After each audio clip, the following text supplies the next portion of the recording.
This video will help you sleep and relax. But before we begin, I would like to know which city you're from and what time you're watching this. Now, subscribe to the channel, relax, and let's begin. I noticed something strange about my neighbor's window on a hot afternoon. It was around midsummer, and my apartment felt stuffy and humid. I had my own windows wide open, trying to catch any breeze, but next door, the window remained shut. The apartment belonged to a man named Sergio, who had moved in a few months before. I saw him sometimes in the hallway. He seemed normal at first. He was polite and dressed neatly. I did not know him well. I only knew that he worked late hours and rarely made noise. I tried not to think much about his closed window. I assumed he liked privacy or was away most of the time. But after a few weeks, I realized it was always the same. Even when it was scorching outside and I was sweating in my living room, his window stayed sealed. The curtains did not move. No sound of a fan or air conditioner. No sign that he opened it during the night. It stayed the same at all times. I started paying attention more closely. I leaned out of my window a few times, looking at his. There were no plants, no decorations, just thick curtains drawn tight and a lock visible through the glass. One night, when I was having trouble sleeping, I sat by my window, drinking water and trying to cool off. I heard something faint from his apartment. It sounded like voices, but the words were muffled. I could not make them out. They were too soft and too unclear. At first, I thought maybe he left a TV on, but as I listened, I realized the sound was too irregular. Sometimes it paused for minutes, then started again, in short bursts. It sounded more like someone speaking through a wall, low and urgent. The next night I listened again. This time I noticed something else. Lights flickering. He had a small lamp inside, and it flashed on and off at regular intervals. I could see it through the curtains, which were thin enough to let light through. The pattern repeated. A few short blinks, a pause, then more blinks. I tried to understand it. Maybe a faulty bulb, I thought. But the timing seemed too precise. It reminded me of someone tapping their fingers on a table. It felt intentional. I felt uneasy, but tried not to jump to conclusions. After a few days of hearing these faint voices and seeing the light patterns, I decided to talk to Sergio. I caught him one evening as he walked in from outside, holding a small bag. I waved and said hello. He greeted me quietly. I asked if everything was okay, mentioned that I thought I heard some noise. He smiled in a strange way, not the kind of friendly smile you expect from a neighbor. He said something like, "I keep things quiet," and shrugged. I asked why he never opened his window. He said he preferred it shut. Then he smiled again, a tight smile that showed no warmth, and ended the conversation with a short nod. He did not seem angry, but he did not seem normal either. His eyes did not match his smile. I felt a chill. I went back to my apartment. I tried to watch TV, but I kept thinking about his answer. Something felt off. I could not relax. Later that night, I sat by my window again. The light from Sergio's apartment blinked in the same pattern. I tried writing down the sequence. The voices were there too, muffled and uneven. Around midnight, I noticed a change. The light blinked a few times in a way that looked like letters. I know this sounds strange, but I got the impression it was trying to form words. I could not read them, but I got a strong feeling it was not random. I told myself to ignore it. I told myself I was imagining things. But the next morning, I found a folded piece of paper stuck under the edge of my own window. It had one sentence, "Now, close yours." The handwriting was shaky. I checked if maybe someone in the building was playing a prank. I went downstairs, looked around, asked the doorman if anyone left a note for me. He said no. He barely knew Sergio, said the guy kept to himself. I felt a knot in my stomach. Someone had reached my window from outside. That meant they had climbed up or down the fire escape. I checked the fire escape, but saw no footprints or marks. I kept the note in my drawer. From that night on, I felt like I was being watched. When I stood in front of my window, I had the urge to back away. I could not shake the feeling that someone was looking right back at me from behind Sergio's curtains. The blinking light continued, each sequence lasting a few seconds, pausing, then starting again. The voices still came and went, too soft to understand. I tried pressing my ear against the wall to hear better, but it made no difference. The voice was always distant, as if coming from a room far away. I closed my windows after I got that note, but I still peeked out sometimes, just to see if anything changed. One night, I saw something I cannot explain. The curtains in Sergio's apartment moved, and I saw a shape. It looked like a head or a shoulder, a figure standing close to the window, but it backed away fast. I froze. My heart thumped hard in my chest. I waited, but the figure did not return. The light blinked again in a steady pattern. I started writing down the patterns of the blinking. I thought maybe it was Morse code or something like that. I spent hours watching, waiting for repeats.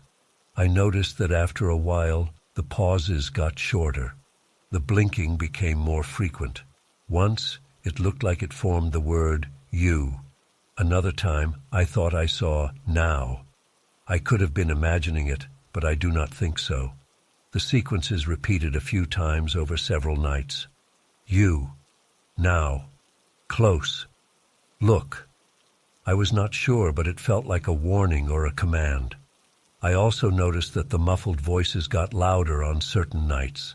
Sometimes they sounded frantic, other times slower and quieter. Once or twice I heard what sounded like a thud or a chair scraping on a floor. I tried calling out softly through the wall, asking if anyone was there, but I got no answer. I considered calling the police, but what would I say? That my neighbor's lights were blinking and his window was always locked? They would ask if there was a crime, and I had nothing solid. It felt pointless, so I did not call. A few days later, I checked my own window in the morning and found another note. It said, "Keep them closed." This time, the handwriting looked different. The ink was smudged. I locked my windows and drew the curtains. For a few nights, I refused to look out. I tried to sleep earlier, but I heard tapping on my window at around midnight. Just a gentle tap, tap, tap. I lay in bed, holding my breath. I felt sweat on my forehead. I did not move. The tapping continued for a while, then stopped. The next day, I felt anxious all morning. I forced myself to check the window in the afternoon. There was nothing there. I opened it slightly, looked outside. No one was on the fire escape. Sergio's window looked the same as always, locked and covered. But I noticed a small piece of reflective tape or something shiny stuck near his frame. It seemed out of place. I waited until evening to see if it would show up under his blinking light. It did, reflecting tiny sparks in the darkness. I tried to talk to another neighbor about Sergio. I asked if anyone knew him well. Most people just shrugged. The older lady across the hall said she sometimes heard him at odd hours, moving furniture. Another guy said he saw him carrying boxes in late at night. Nobody had any solid information. I felt alone and stupid, like I was chasing a ghost. That night, I heard Sergio's apartment door in the hallway. I opened my own door a crack and peered out. I saw him walking slowly, carrying something long and thin wrapped in plastic. He moved carefully, looking around before entering his place. He closed the door softly. I thought I heard him slide a bolt shut. I did not know what to do. I just stood there, my heart pounding. I had never seen him bring anything inside at that hour.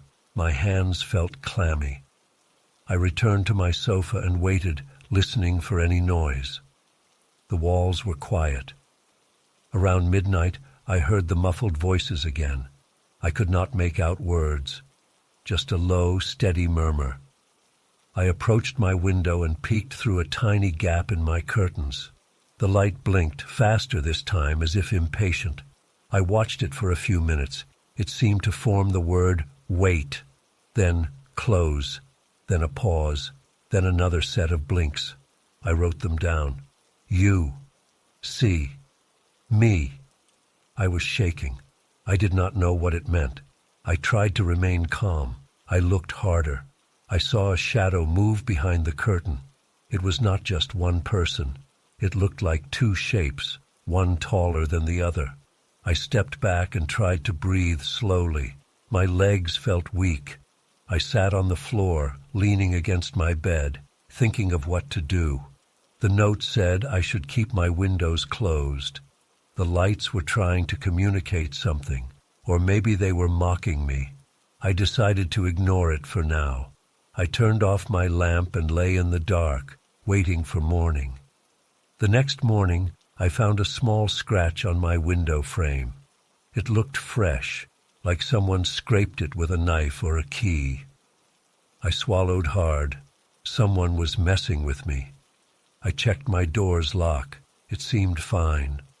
I walked through my apartment, looking for anything out of place. Everything seemed normal. I made coffee and tried to calm down. My hands were shaking. I felt tired but too nervous to sleep. That afternoon, I saw Sergio leave his apartment. I watched from my peephole. He locked his door and went downstairs. I waited a few minutes, then I stepped out into the hallway. I stood by his door. It looked normal, just like any other. I listened. There was no sound inside. I fought the urge to try the knob. I walked back to my place and locked myself in. That night, I sat in the dark, listening. The muffled voices returned. I could hear something like crying or whispering. I pressed my ear to the wall. The blinking light started again. This time, it was slower. I tried to decode it. I got, now. Open. Yours.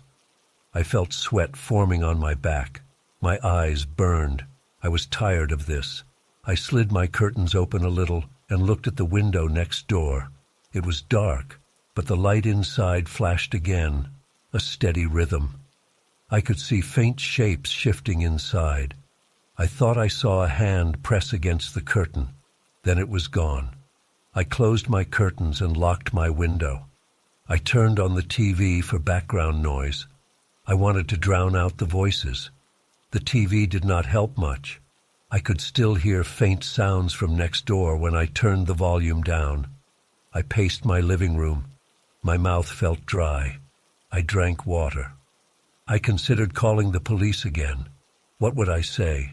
Strange blinking lights, weird notes, muffled voices. They might think I was imagining it. I decided to wait one more day. The next morning, I woke up and found a third note at my window. It said, "No escape." It was shorter, and the handwriting looked even more shaky. I grabbed it and crumpled it up, throwing it into the trash. I checked my hallway, looked around the building's stairwell. Nothing strange. I went to work late that day, feeling uneasy and distracted. I kept thinking about Sergio's window. Why always closed? Who was inside with him? That evening, I got home and found the crumpled note placed back on my kitchen counter. I had left my door locked. I felt my heart pound hard in my chest.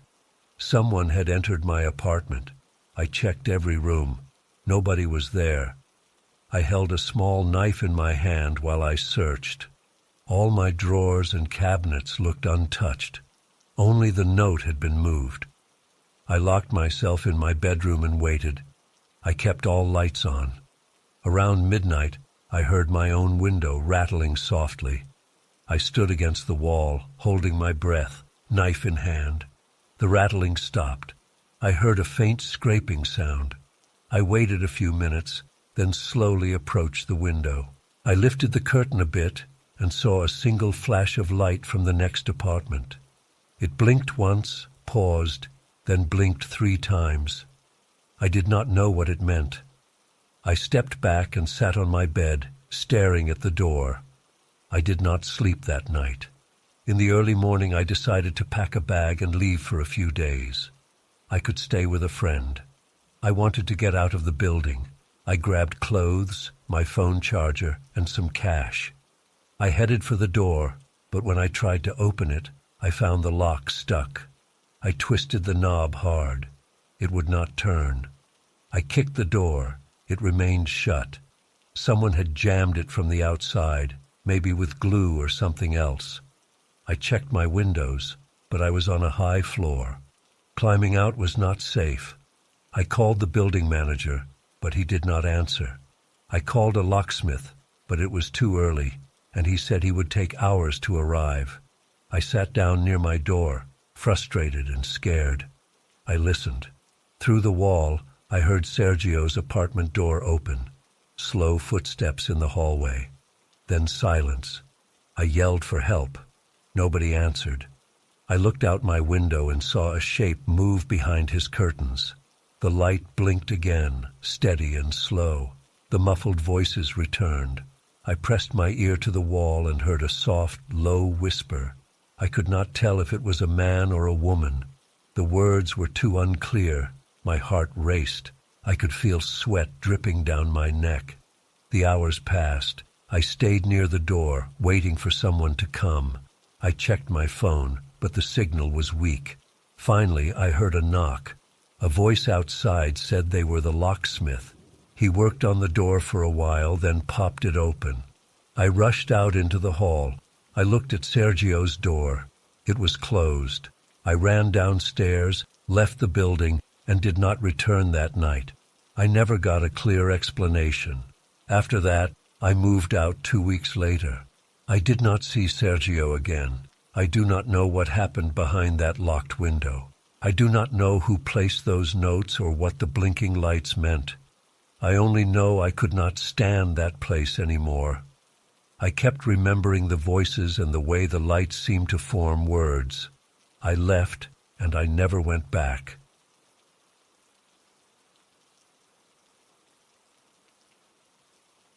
I first noticed the footsteps on a Tuesday night. I was coming home late from work, feeling exhausted, just wanting to get into my apartment and crash on my couch.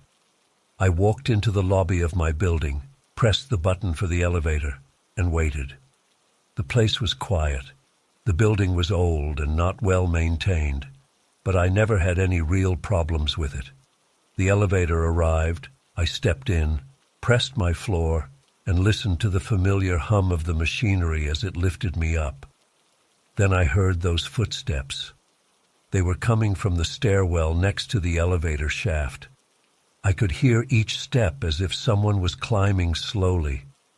I thought it was just another tenant taking the stairs, maybe someone who didn't trust the old elevator. But when I reached my floor and got off, I still heard the footsteps. They continued moving up. It seemed strange because there were only a few floors above mine, and the building was small. I looked around the hallway, expecting to see someone open the stairwell door. No one did. The footsteps faded after a few seconds. I didn't think much of it at first. I went into my apartment, locked the door, kicked off my shoes, and forgot about it. The next evening, though, it happened again. This time, I paid more attention. When I stepped into the elevator, I heard nothing unusual. But as it rose, I heard the same footsteps on the stairs. I leaned close to the wall, listening carefully. They were steady and even, not rushed. When the elevator stopped at my floor and I stepped out, the footsteps continued past my level. I waited in the hallway, expecting the stairwell door to open. It never did. I went to the stairwell and opened the door. Empty. The concrete steps were poorly lit by a small bulb. No one stood there. I listened for a moment. Nothing. Just silence and my own breathing. I shrugged it off again and went home. But I felt uneasy. A few days passed, and each time I came home late and took the elevator, I heard those footsteps. They always matched my ride up. If I stopped on the second floor, the footsteps would still continue going up. If I rode to the top floor, I'd step out and still hear them climbing. I never saw anyone. It was always just a sound. After a week, I started to feel nervous. One night, I got home and decided to wait in the lobby first. I watched the elevator go up empty, just to see if I could catch the footsteps without me inside it. The elevator rose, and I stood by the stairwell door, listening. Nothing. No sound. I called the elevator back down.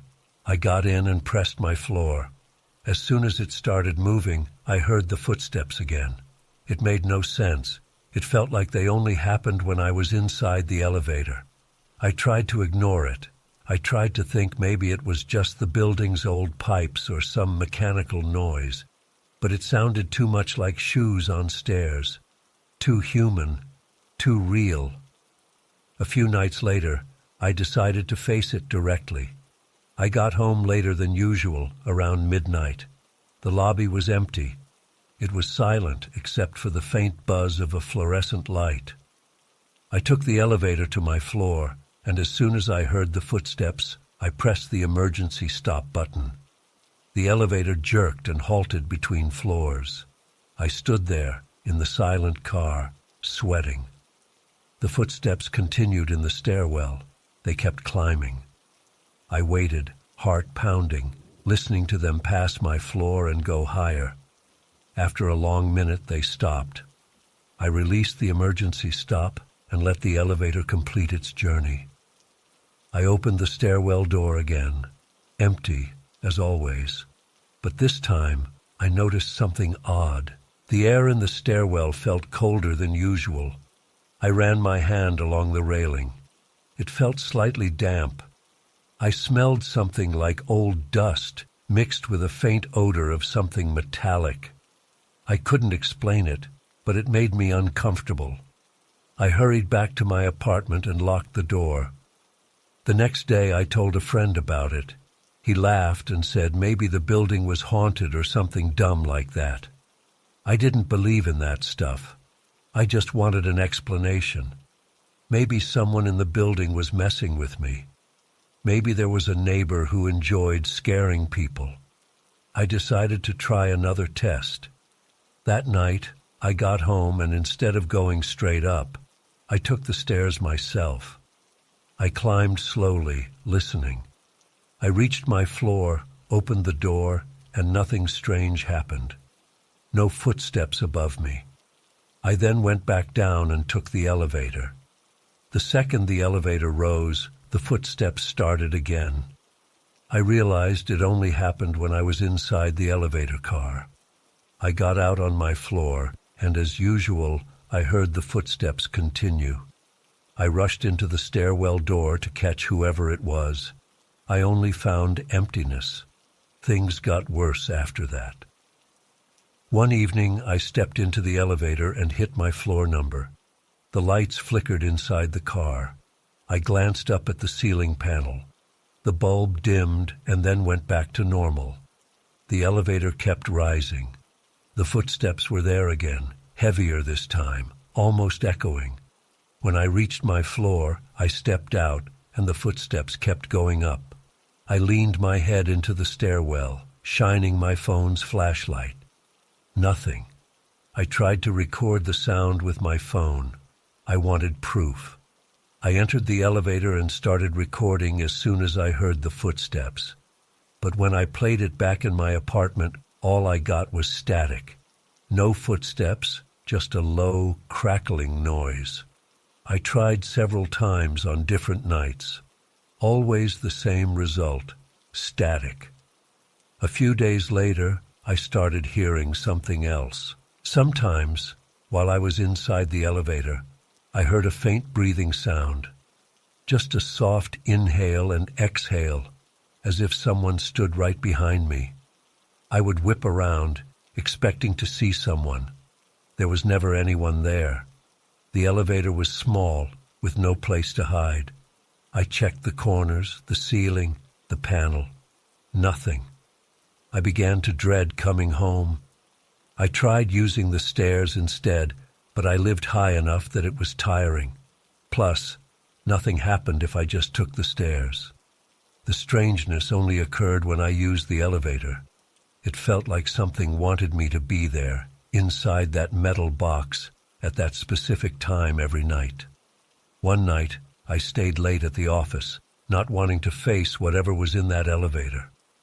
By the time I got home, it was almost 2 a.m. The lobby was dark, only one light working. I pressed the button, and the elevator took its time coming down.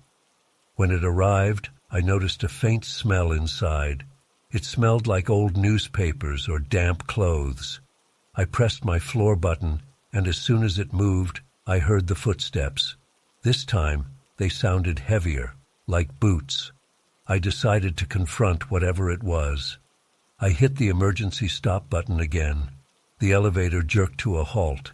The footsteps kept going, passing the floor where I stopped. I listened carefully. They kept climbing until they seemed to reach the top floor. Then silence. I released the stop and continued up. When I got off on my floor, I heard a shuffle behind me. I turned and saw that the elevator doors did not close immediately. They stayed open a few seconds longer than normal. The lights inside flickered. Then the doors slid shut. I tried to report it to the building manager. He checked the elevator and said everything was fine. No mechanical issues, no strange noises. He probably thought I was imagining things. I spoke to a few neighbors. No one else complained about footsteps or strange sounds. Most people said they didn't use the elevator late at night. They preferred to get home earlier or take the stairs. One weekend, I decided to stay home and observe the elevator from my floor's hallway. I wanted to see if the footsteps occurred when other people rode it. I waited for hours. A few tenants came up.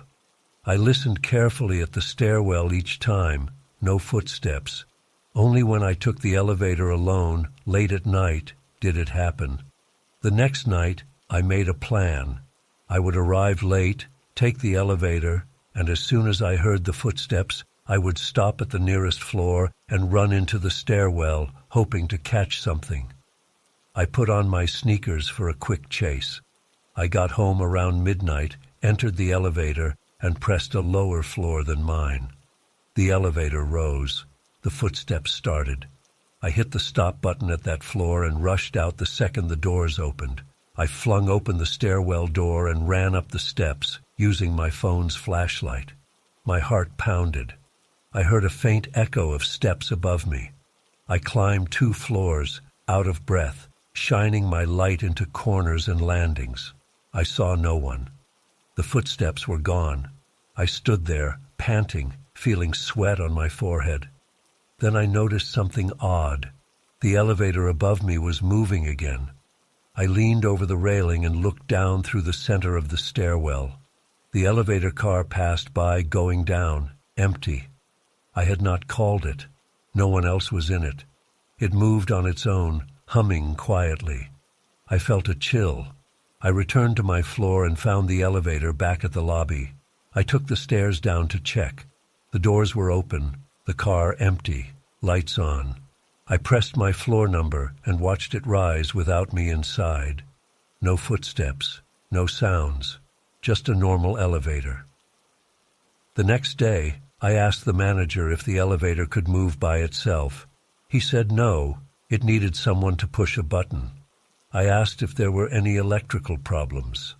He shook his head and said he would have a technician check. The technician came later that week and found nothing wrong. I started losing sleep. I dreaded going home. I considered moving out, but my lease wasn't up yet, and I couldn't afford to break it. I tried coming home earlier, but my job made that hard. The footsteps continued almost every night I came home late. I felt helpless. One night, after another exhausting day, I entered the elevator and decided to talk out loud. "Who's there?" I asked, feeling stupid. The elevator rose and I heard no response, just footsteps in the stairwell. I asked again, "What do you want?" No answer, just the steady climb of invisible feet. I felt my stomach knot up. My mouth was dry. The elevator stopped at my floor. I stepped out and listened. The footsteps went up one more floor, then stopped. The lights in the hallway flickered for a second. I checked the stairwell door. Locked, as usual. I tried placing a small piece of tape on the stairwell door to see if anyone opened it. The next morning, the tape was intact. No one had used the stairs. I couldn't explain any of this. Things escalated on a quiet Thursday. I entered the elevator around midnight. I was on my phone, trying to distract myself, when I felt a rush of cold air behind me. The elevator doors closed. Before the car even started moving, I heard the footsteps. This time, they were not just on the stairs. They sounded closer, as if they were just outside the elevator doors. I pressed my ear against the wall. The metal felt cold. The car rose slowly. Halfway to my floor, the lights flickered and the elevator stopped.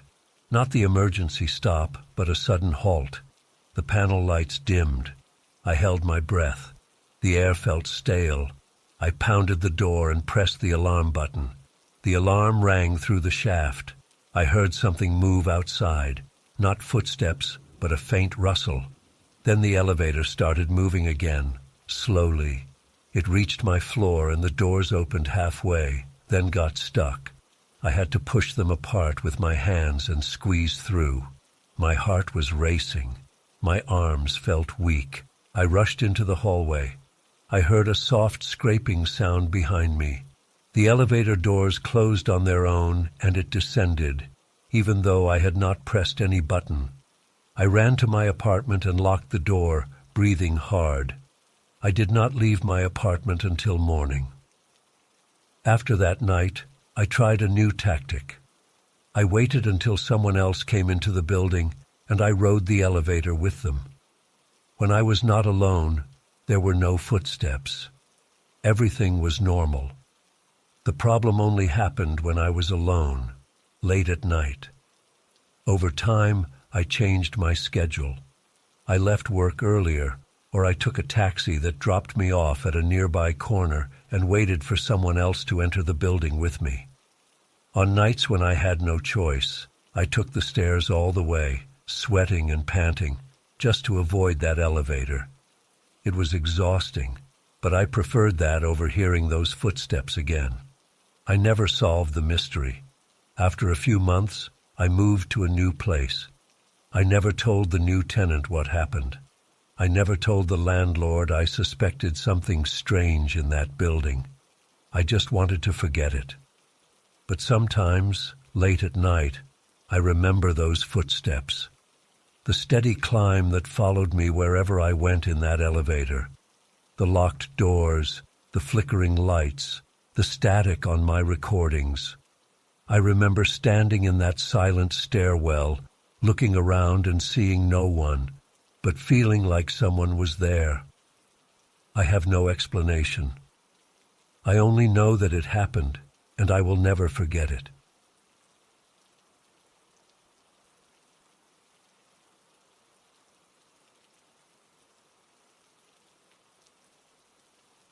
I remember the day I first noticed something strange in the returned books.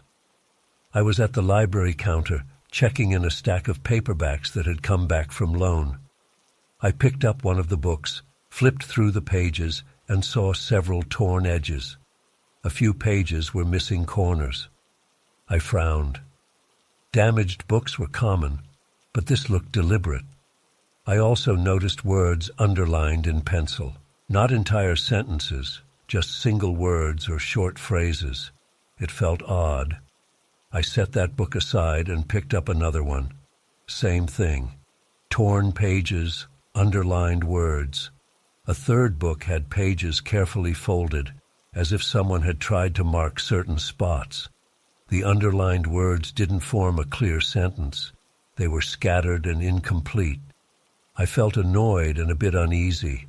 I had worked as a librarian here for a couple of years. I was used to some minor damage, but this pattern seemed intentional. I decided to pay attention and note which patron had returned these books. The system told me it was the same person, a man named Edgar, who visited often. He was quiet, middle-aged, and usually came in the late afternoon. I had never paid him much mind before. He always returned his books on time. No late fees, no complaints. Now I had a reason to talk to him. The next afternoon, I saw him browsing in the history section. I walked over and said hello. He looked at me, nodded, and said nothing. I asked if he had noticed any damage in the books he borrowed. He shook his head and muttered something. I pressed him, mentioning the underlined words and missing corners. He looked nervous. He said, "I needed to understand," very quietly, and then he backed away. He left without borrowing anything that day. I stood there feeling confused. After he left, I took the damaged books to a table and spread them out. I looked at each underlined word carefully and wrote them down in order. The words didn't make sense as a sentence. They seemed random. But I noticed a pattern. Each book's underlined words seemed to match a pattern of page numbers. For example, in one book, all underlined words were on pages ending in 2. In another book, they were all on pages with prime numbers. I felt frustrated and tried a different angle. I looked at the titles, at the authors, at the first letters of each underlined word. Maybe it would form a clue. After a few hours, I managed to piece together a strange phrase that seemed like partial instructions. Something like, "Go left second shelf," or "behind final row." It was incomplete. I wondered if he had used multiple books to create a full set of instructions. Over the next few days, I watched the returns more carefully. More books came in with underlined words, different subjects, fiction, poetry, science. The pattern continued. Underlined words, torn pages, some words circled. I began writing every underlined word in a notebook. Eventually, I found a consistent set of instructions. They told me to move through certain sections of the library in a specific order.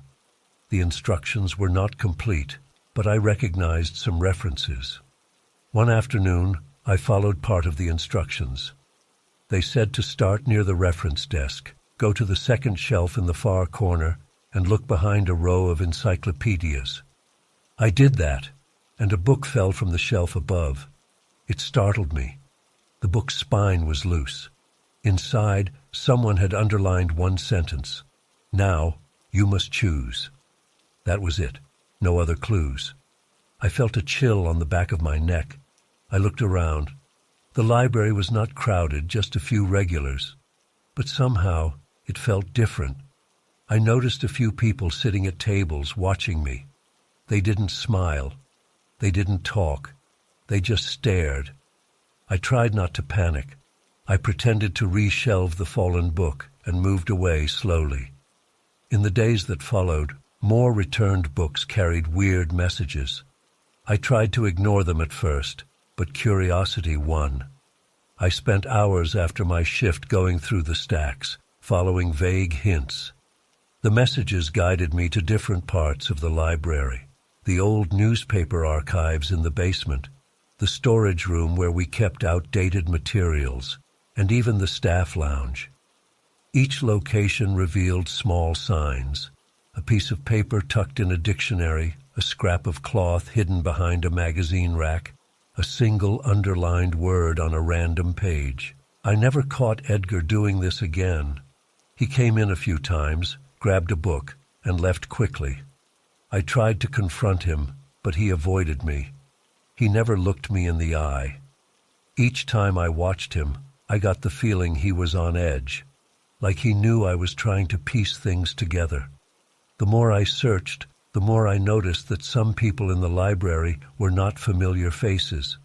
They sat quietly, barely moved, and seemed to observe me. Once, I approached one of them, a young woman with short hair, and asked if she needed help. She just shook her head. Her eyes looked distant. Another time I saw a man standing in a corner, pretending to browse a shelf, but his gaze kept drifting toward me. When I approached, he walked away quickly. At night, alone in my apartment, I tried to understand what was happening. The messages were too scattered.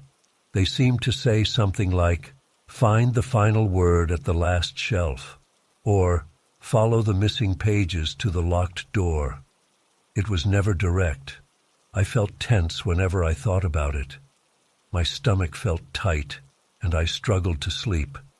I kept thinking I would uncover something dangerous or creepy if I followed through.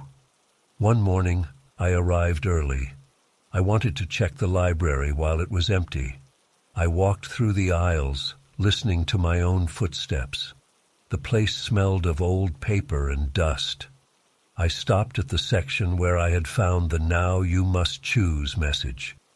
I searched again. This time, I found a folded piece of paper stuck under a shelf. It had only a few words. "You are watched." My hands shook. I shoved the note into my pocket and looked around. Empty. Silent. As the day went on, I saw more people arriving. Some were normal patrons, asking for help, checking out books. Others just sat there quietly, staring at me. I tried to act natural, but my neck and shoulders felt stiff. I felt their eyes on my back. I focused on my tasks, sorting returned books, helping at the computer station, rearranging a display. Still, I caught their stares from the corner of my eye. I tried to speak to a coworker about it. She shrugged, said I was probably imagining it. The library had always been a quiet place, and some patrons were just shy or odd. That might be true, but I knew something was off. The damaged books, the notes, the pattern of underlined words, they were too deliberate. I decided to follow the instructions completely. Maybe if I did, I would find an answer and put an end to this. That evening, I stayed late. After the library closed, I walked through the shelves, following the instructions from my notebook. They led me through various sections, making me count certain shelves and find certain books. Each time I found a book with underlined words, I wrote them down and tried to form a sentence. Eventually, I ended up in a locked part of the basement, an area we rarely used. It stored old documents and newspapers. I had the keys because I was staff. The instructions suggested I look at a specific newspaper from decades ago. I opened a cabinet, found the right year, pulled out the newspaper. I flipped through until I found a page with several underlined words. They formed a message. "They see you now. Stop." That was it. I felt my heart thump hard. I heard a faint sound behind me, like footsteps on concrete. I turned around and saw no one. The overhead light flickered. My hands were sweating. I left the basement and locked it behind me. I hurried upstairs. The building was closed, so it should have been empty. But as I reached the main floor, I saw a figure at the far end, standing between shelves. I froze. The figure moved back, disappearing behind the shelves. I wanted to call out, but my throat felt tight. I rushed to the exit and locked the door behind me. Outside, the street was quiet. I walked home quickly, looking over my shoulder the entire way. The next day I felt nervous and jumpy. I considered ignoring everything and doing my job like normal, but I couldn't get it out of my mind. The messages, the watchers, that figure last night. I decided to confront Edgar again. When he came in that afternoon, I blocked his path and asked, "What is going on with these books?" He looked scared, said nothing, then whispered, "You shouldn't look." He pushed past me and left. I followed him outside, but he was gone by the time I reached the street. As I walked back in, I noticed two of the silent watchers leaving as well. They followed him at a distance. I did not call the police. I had no real evidence of any crime, just strange behavior and some vandalized books. The watchers kept coming every day, sitting in the same spots. They never checked out books. They barely moved. I tried ignoring them. I stopped following the instructions. I shelved books, helped patrons, tried to focus on normal tasks. But I felt their eyes. They seemed to know I had tried to decipher the codes. They knew I had gone to the basement and found that old newspaper.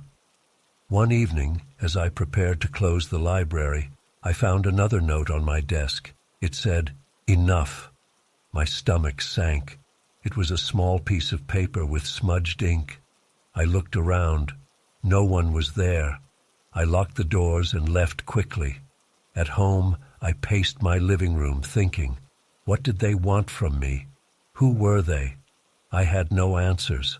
I only had the feeling that I had intruded on something hidden, something that I was not meant to see. I considered quitting my job, but I needed it. Instead, I decided to lay low. I would stop searching, stop trying to decipher messages, and just do my job quietly. Over the next week, I noticed fewer damaged books. The watchers still came, but sometimes they just stayed for a short time and left. I caught a glimpse of Edgar once, standing outside the library, looking in through the window. When he saw me notice him, he vanished into the crowd. I tried to forget the instructions and the messages, but I still felt tense whenever I shelved books alone in a quiet corner. I still looked over my shoulder when I crossed empty sections. The library felt different now. The silence felt heavier. I sometimes heard soft footsteps behind shelves, but when I checked, there was no one. One morning, I found a single torn page from a book lying on a table. One phrase was underlined. "Now, you must choose." The same phrase I had seen before. I stared at it for a moment, then crumpled it and threw it away. I realized I had a choice, to keep digging or to stop. I chose to stop. I decided not to pick up any more clues. I decided not to rearrange the words or follow the hidden instructions. I would treat every returned book as normal, no matter how damaged. I would not question people who watched me. I would not chase Edgar or try to understand what he was doing. I would just do my shifts, go home, and forget about it. Over time, the watchers appeared less frequently. The damaged books became rare. I found fewer underlined words. It was as if they realized I had given up and moved on. I still felt uneasy, but I managed to act normal. A month later, Edgar returned a book without any damage. He placed it on the counter, looked at me, and gave a slight nod. I said nothing. He left quietly. I checked the book. Perfect condition. No underlined words, no torn pages. I sighed with relief. I never discovered the final meaning of those instructions. I never found out what those watchers wanted or why they stared. I have no idea what Edgar was trying to understand. Maybe I stumbled onto something secret, something I was never meant to see. Maybe they were testing me. I don't know. All I know is that I stopped looking, and they left me alone. Now I go to work and try to forget those tense weeks. I focus on normal tasks. I help people find their books and answer their questions. I keep an eye on the returns, just in case. But I do not search for patterns. I do not rearrange words. If I see something odd, I leave it alone. I learned my lesson. Sometimes when the library is very quiet, I still feel like I'm being watched. But I never turn around quickly or try to catch anyone in the act. I just keep my head down and do my job. I hope that's enough.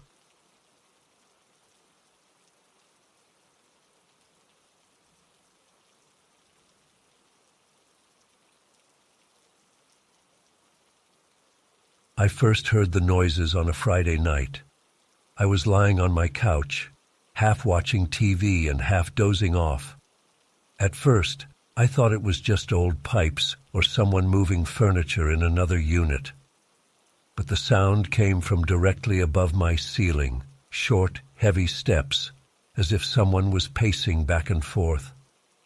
I sat up and listened. The official record said that the apartment above mine was empty. No one had lived there for a while. The landlord had told me that the last tenant moved out months ago. I got up from the couch and stood near the window. I heard the steps again, slow, deliberate. They seemed to follow my movements. When I walked toward my bedroom, the footsteps above mirrored my path. When I stopped, they stopped. It made my skin crawl. I checked the time, past midnight. I decided to ignore it. Maybe maintenance workers were doing something odd. I tried to sleep, but I could still hear those steps whenever I moved. I woke up tired the next day. The next evening, the pattern repeated.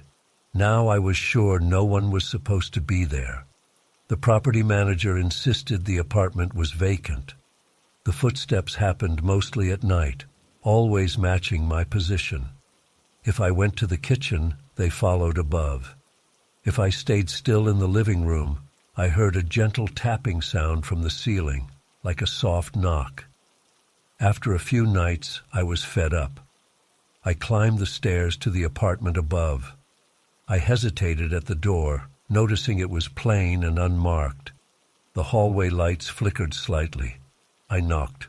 No response. I pressed my ear against the door. Silence. But as soon as I returned to my place, the noises started again. Someone was definitely up there. I called the building manager the next morning. He insisted the apartment was empty.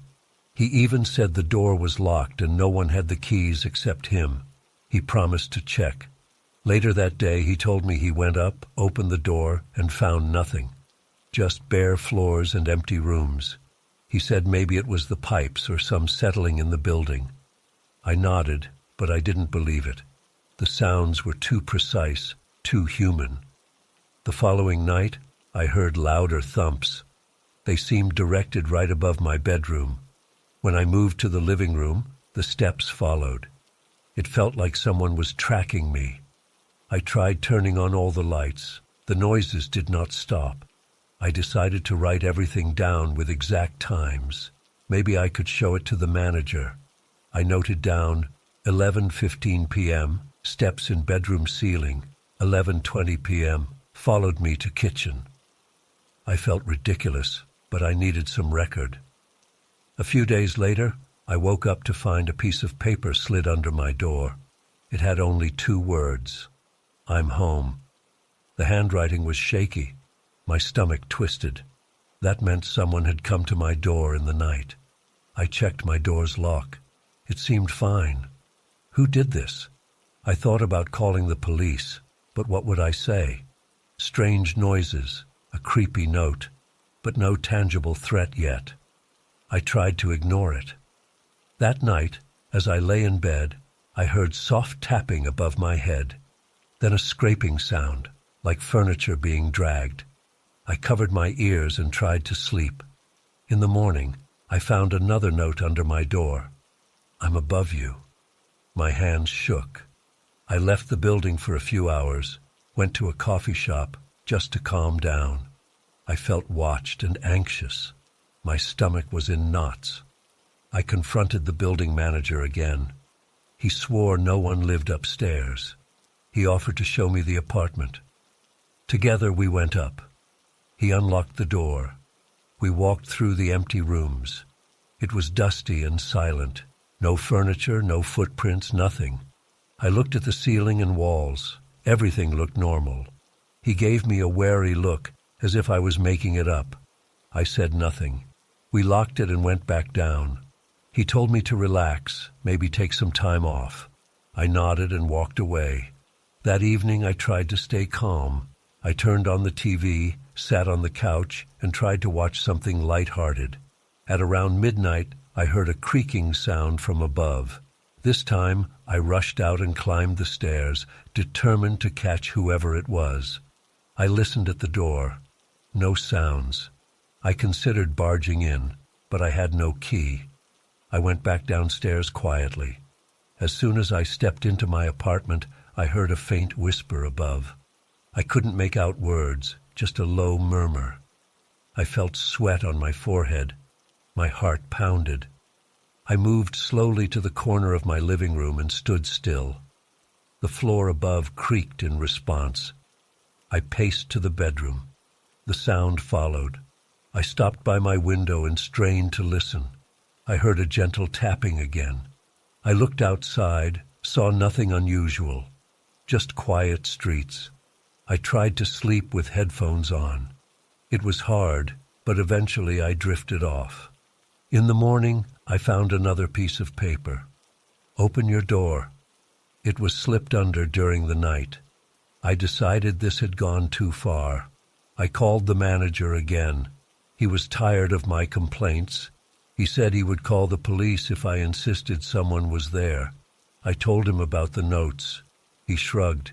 Anyone in the building could have slipped those notes. It's probably a prank. I felt angry and helpless. That afternoon I tried to catch someone in the act. I waited by the peephole for hours, watching the hallway. Nothing. No one approached my door. Yet at night I heard more scraping sounds above. I heard a faint cough. I pressed my ear to the ceiling. I could have sworn I heard breathing, like someone standing right above me, breathing quietly. I tried pushing a broom handle against the ceiling, tapping back. The noises stopped for a moment, then resumed at a different spot in the apartment. It was as if whoever was up there was dodging me. I grabbed a flashlight and went out to the fire escape, trying to see inside the apartment above through its window. The window was closed and blinds were down. No light inside, just darkness. As I climbed back in, I noticed something new. The door to the upstairs apartment was slightly ajar. When had that happened? I rushed out into the hallway and looked up the stairwell. The door was indeed cracked open. I ran up and pushed it open. The apartment was dark and smelled dusty. My heart pounded as I stepped inside, shining my flashlight around. Empty rooms, as before. But now something was different.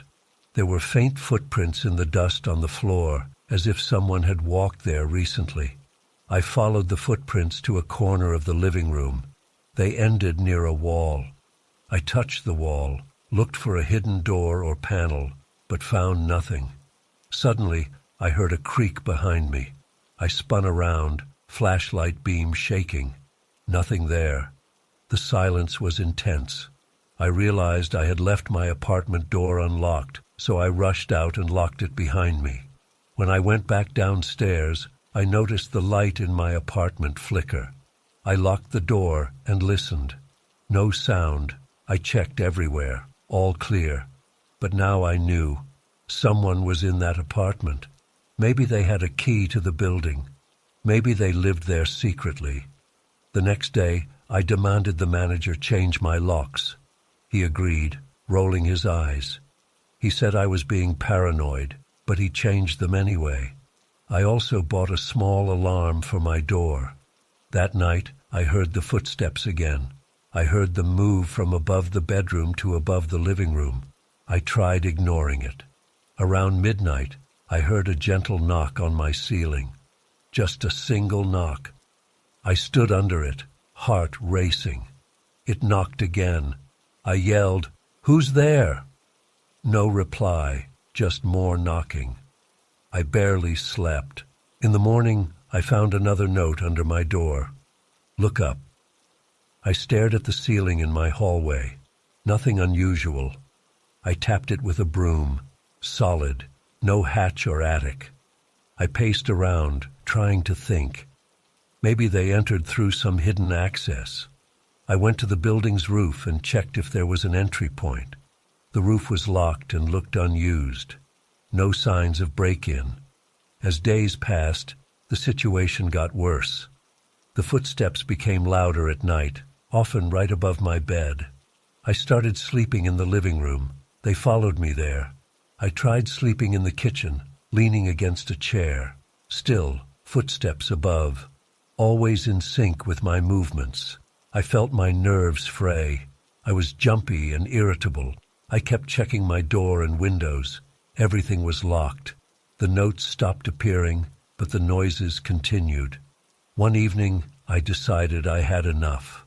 I took a crowbar I had for emergencies and climbed upstairs, determined to find whoever was messing with me. The door was locked again. I forced it, breaking the cheap lock. I entered with my flashlight and searched every room thoroughly. I opened closets, checked under old sheets, banged on the walls. I found nothing, just dust, empty rooms, and silence. But as I stood in the middle of the living room, I heard a soft creak behind the wall. I slammed the crowbar against the plaster, making a hole. Dust filled the air. Inside the wall, there was just wooden studs and insulation. No space for a person to hide. I left feeling defeated. Downstairs, I locked myself in and turned on every light. I sat on the couch, armed with the crowbar, waiting. Around midnight, the overhead footsteps resumed. I banged on the ceiling with the crowbar, yelling, "Leave me alone!" The footsteps paused, then resumed at the other end of the apartment. I felt tears in my eyes. I was tired, angry, and scared. The manager refused to help anymore. The police would think I was crazy. I had no proof, just noises and notes. I decided to set up a camera. I placed a small camera pointing at my front door.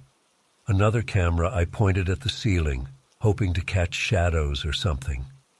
That night, I recorded hours of footage. The next morning, I reviewed it. Nothing unusual at the door. The ceiling camera showed the light fixtures shaking slightly when I heard the footsteps, but no visible cause. Just faint vibrations. I tried talking to neighbors. Most said they never heard anything. Some said the building had strange noises at night, but no one had seen a person upstairs. One old neighbor said the apartment above mine was always trouble. Past tenants complained of weird sounds, but no one had proof. That night, I heard a new sound, whispering. It was faint, coming from above. I turned off all my lights and pressed my ear to the ceiling. I heard a soft voice, maybe my own name. It was hard to tell. My throat went dry. I shouted, "Who are you?" The whispering stopped. The footsteps resumed, moving slowly above my head. I sat there until morning, afraid to sleep. The next day, the manager sent a maintenance guy to check the pipes and wiring. He found nothing. I watched him go upstairs, return puzzled, shaking his head. He said everything was normal, no signs of rodents or squatters. I wanted to scream. That night, I kept my crowbar close. I dozed off around 2 a.m. I woke up to a scraping sound right above me. I jumped up, heart pounding. The sound moved toward the hallway. I followed it, shining a flashlight at the ceiling. Suddenly, I heard a gentle tap on my door. I froze. The door was locked, alarm set. I checked the alarm, not triggered. I looked through the peephole. No one there. Another tap, softer this time. I stood back, crowbar in hand, and shouted, "Go away!" Silence. I waited, body tense, breathing fast. After a few minutes, I heard the footsteps above again, moving away. I sat down on the floor, shaking. I decided then I had to leave this place. I couldn't live like this. I packed a bag that night. The next morning, I told the manager I was moving out at the end of the month. He shrugged, annoyed. I didn't care about losing the deposit. For the next few nights, I slept with my bag ready, waiting for a moment to leave. The footsteps continued, sometimes softer, sometimes louder. Sometimes I heard a faint laugh or a whisper. I never saw anyone. No more notes appeared. Just the constant presence above me, tracking my every move. I spent as little time as possible in the apartment. I stayed late at work, visited friends, and only came home to sleep for a few hours. The less time I spent there, the better. On my last night before moving out, I lay on the floor, staring at the ceiling. I said in a low voice, "I'm leaving tomorrow. I don't know what you are, but I'm done." I heard a single step above, then silence. That night, I slept without footsteps. The next morning, I packed my things and left. As I dragged my suitcase out, I glanced up the stairwell. The apartment door above was closed, locked as usual. I left without saying goodbye to anyone. I never returned. I have no explanation for what happened. I never found out who or what was upstairs. The manager probably rented that unit to someone else eventually. Maybe they heard nothing. Maybe it still haunts that place. I don't know. I just know I had to get away. I still think about those footsteps sometimes, late at night. I still remember the feeling of being watched from above. I'm glad I left. I never want to hear those sounds again.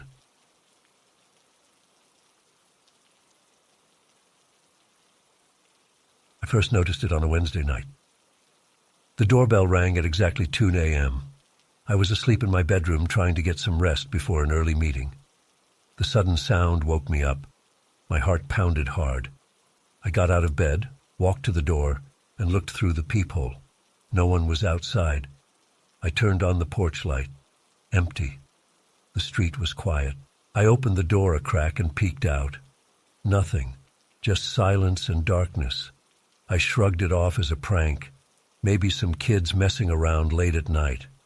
The next night, the same thing happened. Exactly at 2 a.m., the doorbell rang. I was awake this time, reading in bed because I couldn't sleep. As soon as I heard the bell, I jumped up. I reached the door in seconds. Again, nobody there. I felt uneasy.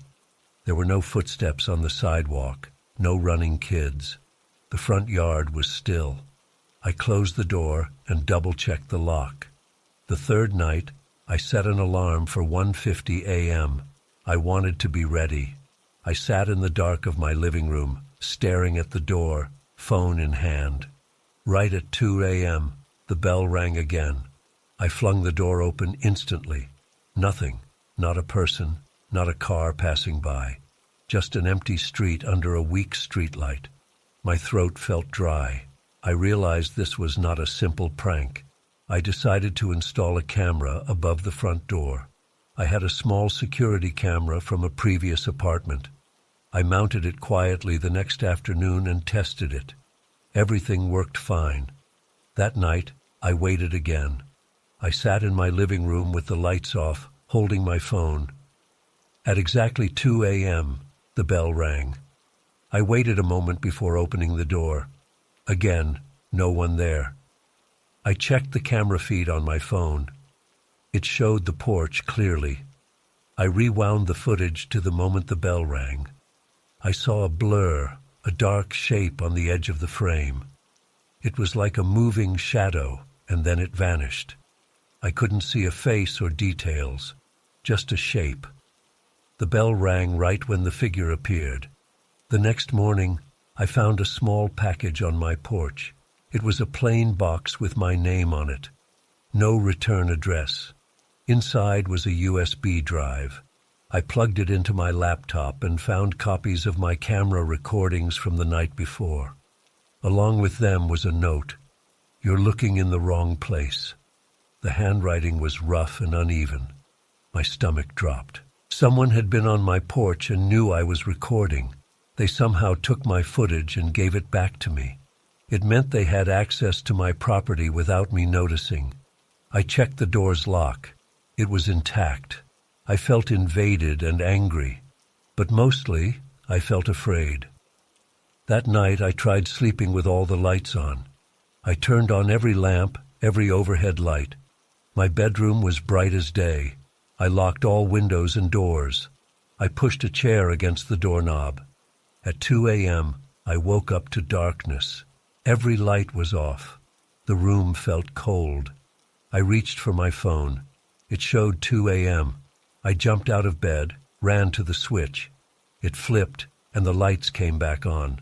The bulbs were not burned out. Someone had turned them off. The door was still locked, the chair in place. I rushed to the living room. Everything was in order. I checked the camera footage. It showed the porch. At 2 a.m., there was another blur, another dark shape, closer this time.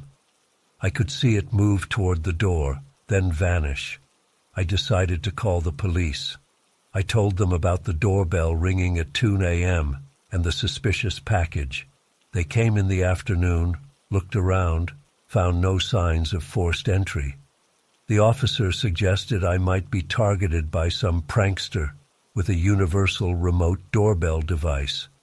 He didn't seem convinced when I mentioned the camera footage. He told me to keep recording and call again if something more serious happened. I tried a different tactic. I set my alarm for 1:45 a.m. and waited in the dark, this time standing by a side window. I wanted to see if someone approached the door from the street. At 2 a.m. the bell rang. I looked out the window. No movement, no cars. I opened the door fast. Nothing. I checked the camera. The blur was there, lingering for a fraction of a second before disappearing. It never showed a face, never showed a body. Just a vague outline, like a smudge on the lens. But the lens was clean. The package incident bothered me. How did they get my footage and leave it for me without triggering the camera again? The note said, "You're looking in the wrong place." What did that mean? I tried pointing the camera in a different direction. I aimed it toward the street this time. That night, same drill. At 2 a.m., the bell rang. I checked the feed. The camera showed the street. No one approached the house. Yet the bell rang. When I replayed the video, I saw a brief flicker on the sidewalk, like a glitch. I stopped sleeping normally. I stayed up late. I tried to catch the visitor. I locked myself in my bedroom with all lights on. I held a baseball bat. At 2 a.m., the lights went off again. The doorbell rang. I rushed out, bat in hand, heart racing. I swung open the door. Nothing. My body shook. I checked the time on my phone. 2 a.m., exactly, as always. I considered leaving the house for a few days, maybe stay in a hotel, but I had work, appointments, and I didn't want to abandon my home. I started to fear what would happen if I missed the bell. What if one night it stopped ringing? I didn't know why I had that thought, but it bothered me. The bell rang every night like clockwork. If it stopped, what would that mean? A few nights later, I tried leaving all my lights off and staying in complete darkness, sitting near the door with my laptop, ready to record. I watched the clock. At 1:59 a.m., silence. At 2 a.m., the bell rang. My laptop camera recorded the hallway inside my house. For a split second, I saw a strange distortion in the corner of the living room, something like a ripple in the air. Then nothing. I replayed it over and over. It looked like a faint outline of a figure inside my house for a fraction of a second, but I couldn't be sure. I searched the house the next morning. Every closet, every corner. Nothing was out of place. The door was locked, the windows shut. I felt helpless. The pattern repeated each night. The bell, the vanish, the weird glitch on camera. I started taping the light switches, hoping to keep them on. I woke at 2 a.m. with them off anyway. The tape was untouched. It made no sense. It was as if the lights were off for only a moment, then on again. But I woke in darkness. Maybe I wasn't fully awake. I wrote down everything that happened each night, the exact time, the sounds, my feelings. My notes looked like a log of madness. I had no explanation. I tried calling a friend to stay over, just to have someone else witness it. He agreed. He stayed up with me. At 2 a.m. the bell rang. We rushed to the door together. Nothing there. We checked the camera. He saw the blur too. He looked spooked. He left early the next morning, saying he felt sick. He didn't want to talk about it again. He didn't want to come back. The next morning I found another note. This time it was slipped into my mailbox. It said, "I am closer." The handwriting was the same. My hands shook as I read it. Closer. How close? I checked the porch, the yard, the bushes. No footprints, no clues. I installed more cameras. One in the hallway, one in the living room, one in my bedroom. I wanted coverage of every angle. That night, I watched all feeds. At 2 a.m., doorbell. The porch camera showed the blur at the door. The hallway camera flickered. The living room camera went static for a second. The bedroom camera showed me sleeping, then flickered. When I woke and checked the recordings, I saw something. The bedroom camera showed a dark shape standing by the door for a brief moment. I felt sick. I decided I couldn't stay here. But before leaving, I wanted to try one last thing. I disconnected the doorbell from the outside wiring. Now it couldn't ring from outside. If the bell rang again, that meant whoever was doing this was inside my house or controlling it somehow from inside. That night, I sat in my car across the street, watching my front door. At 2 a.m., the bell rang. I heard it faintly through the closed car windows. I saw no one enter. No one left. It rang anyway, even though I disconnected it. I checked the wiring the next day. Still disconnected. I returned inside, on edge. I considered calling the police again, but I had no new evidence to show them. Just more strange footage, more static, more notes. They would think I was losing my mind. I tried leaving the TV on all night, thinking maybe the noise would scare whoever it was. At 2 a.m., the TV turned off. The bell rang. I jumped up, sweating, heart pounding. I checked outside. Empty. The notes kept appearing, maybe once a week. Each time, a new message. Wrong place. You are not safe. Closer. Once I got, "Look behind you."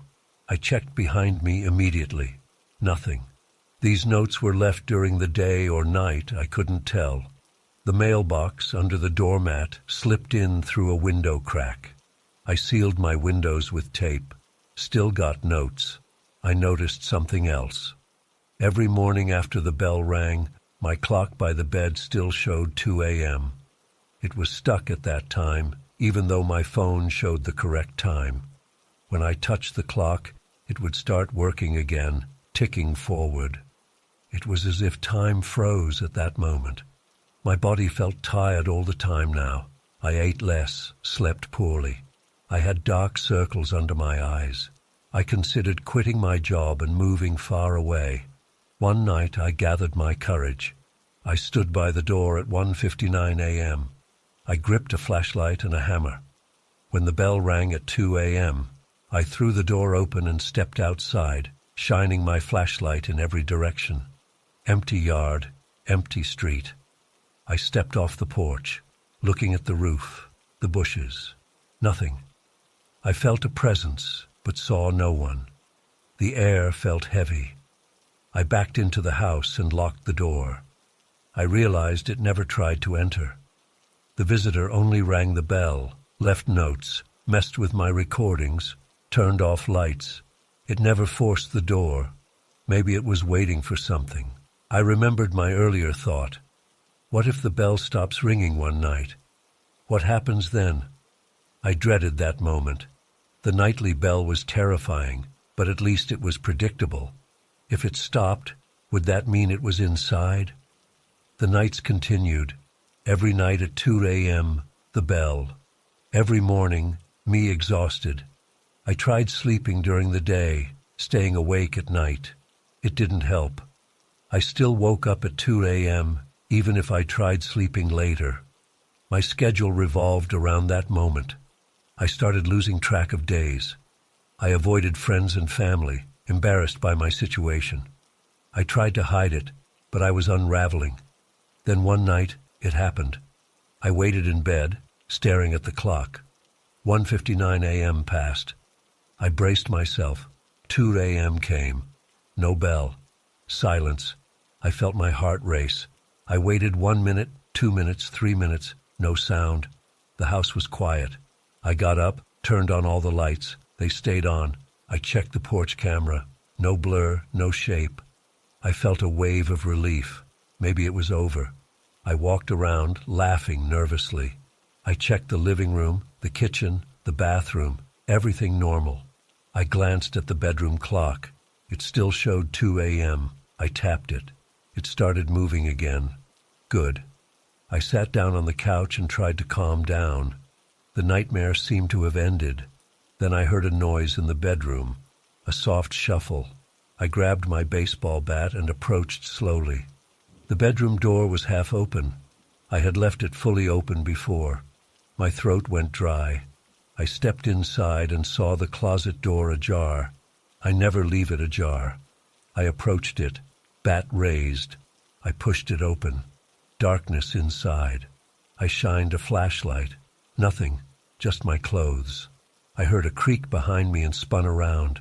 The bedroom window was closed. I approached it, looked outside. Empty street. When I turned back, I saw the bed covers slightly moved, as if someone had pressed a hand on them. I froze, listening for breathing. I heard nothing.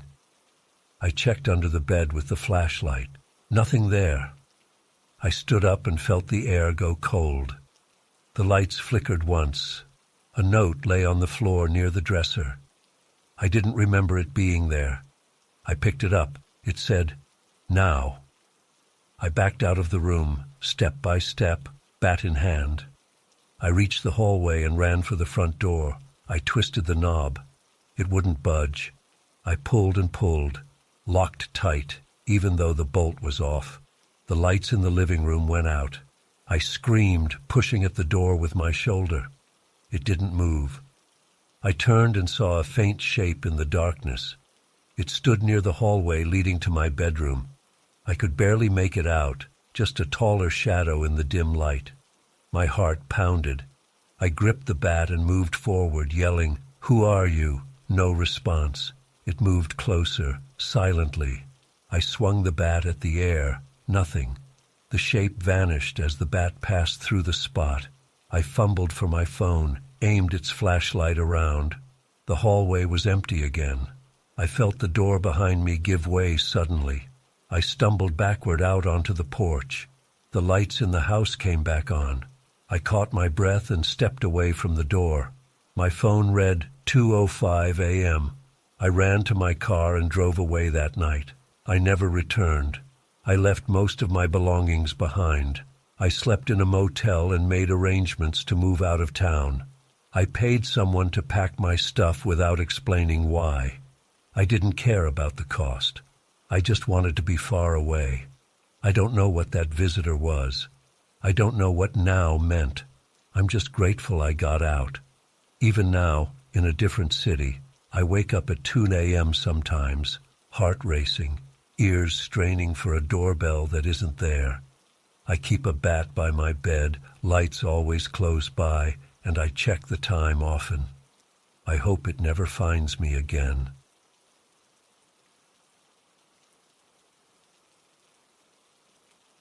I was driving home late, maybe around midnight, on a nearly empty stretch of highway.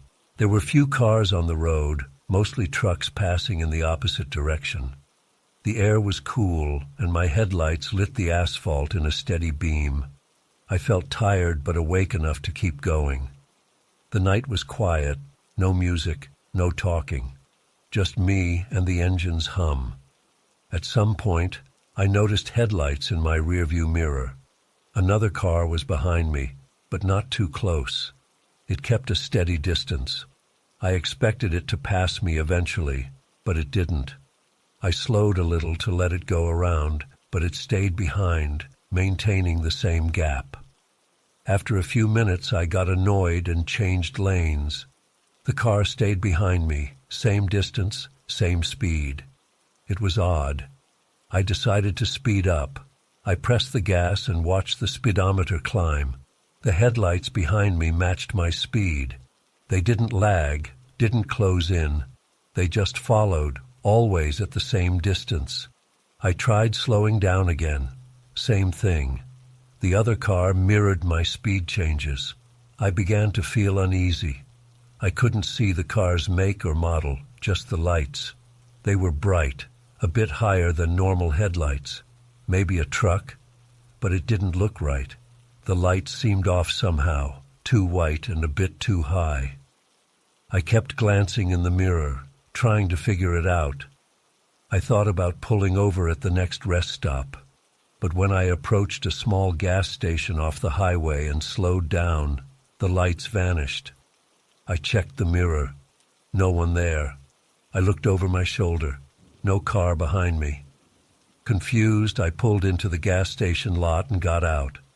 The night air smelled of diesel and asphalt. The station was closed, lights dim. I stretched my legs, looked around. No sign of that car. Maybe it had turned off on a different route. I got back in my car and returned to the highway. After a few miles, I saw those lights again in my mirror. They appeared suddenly, as if they dropped from above. I felt my heart skip. I tried to ignore it. I kept driving normally.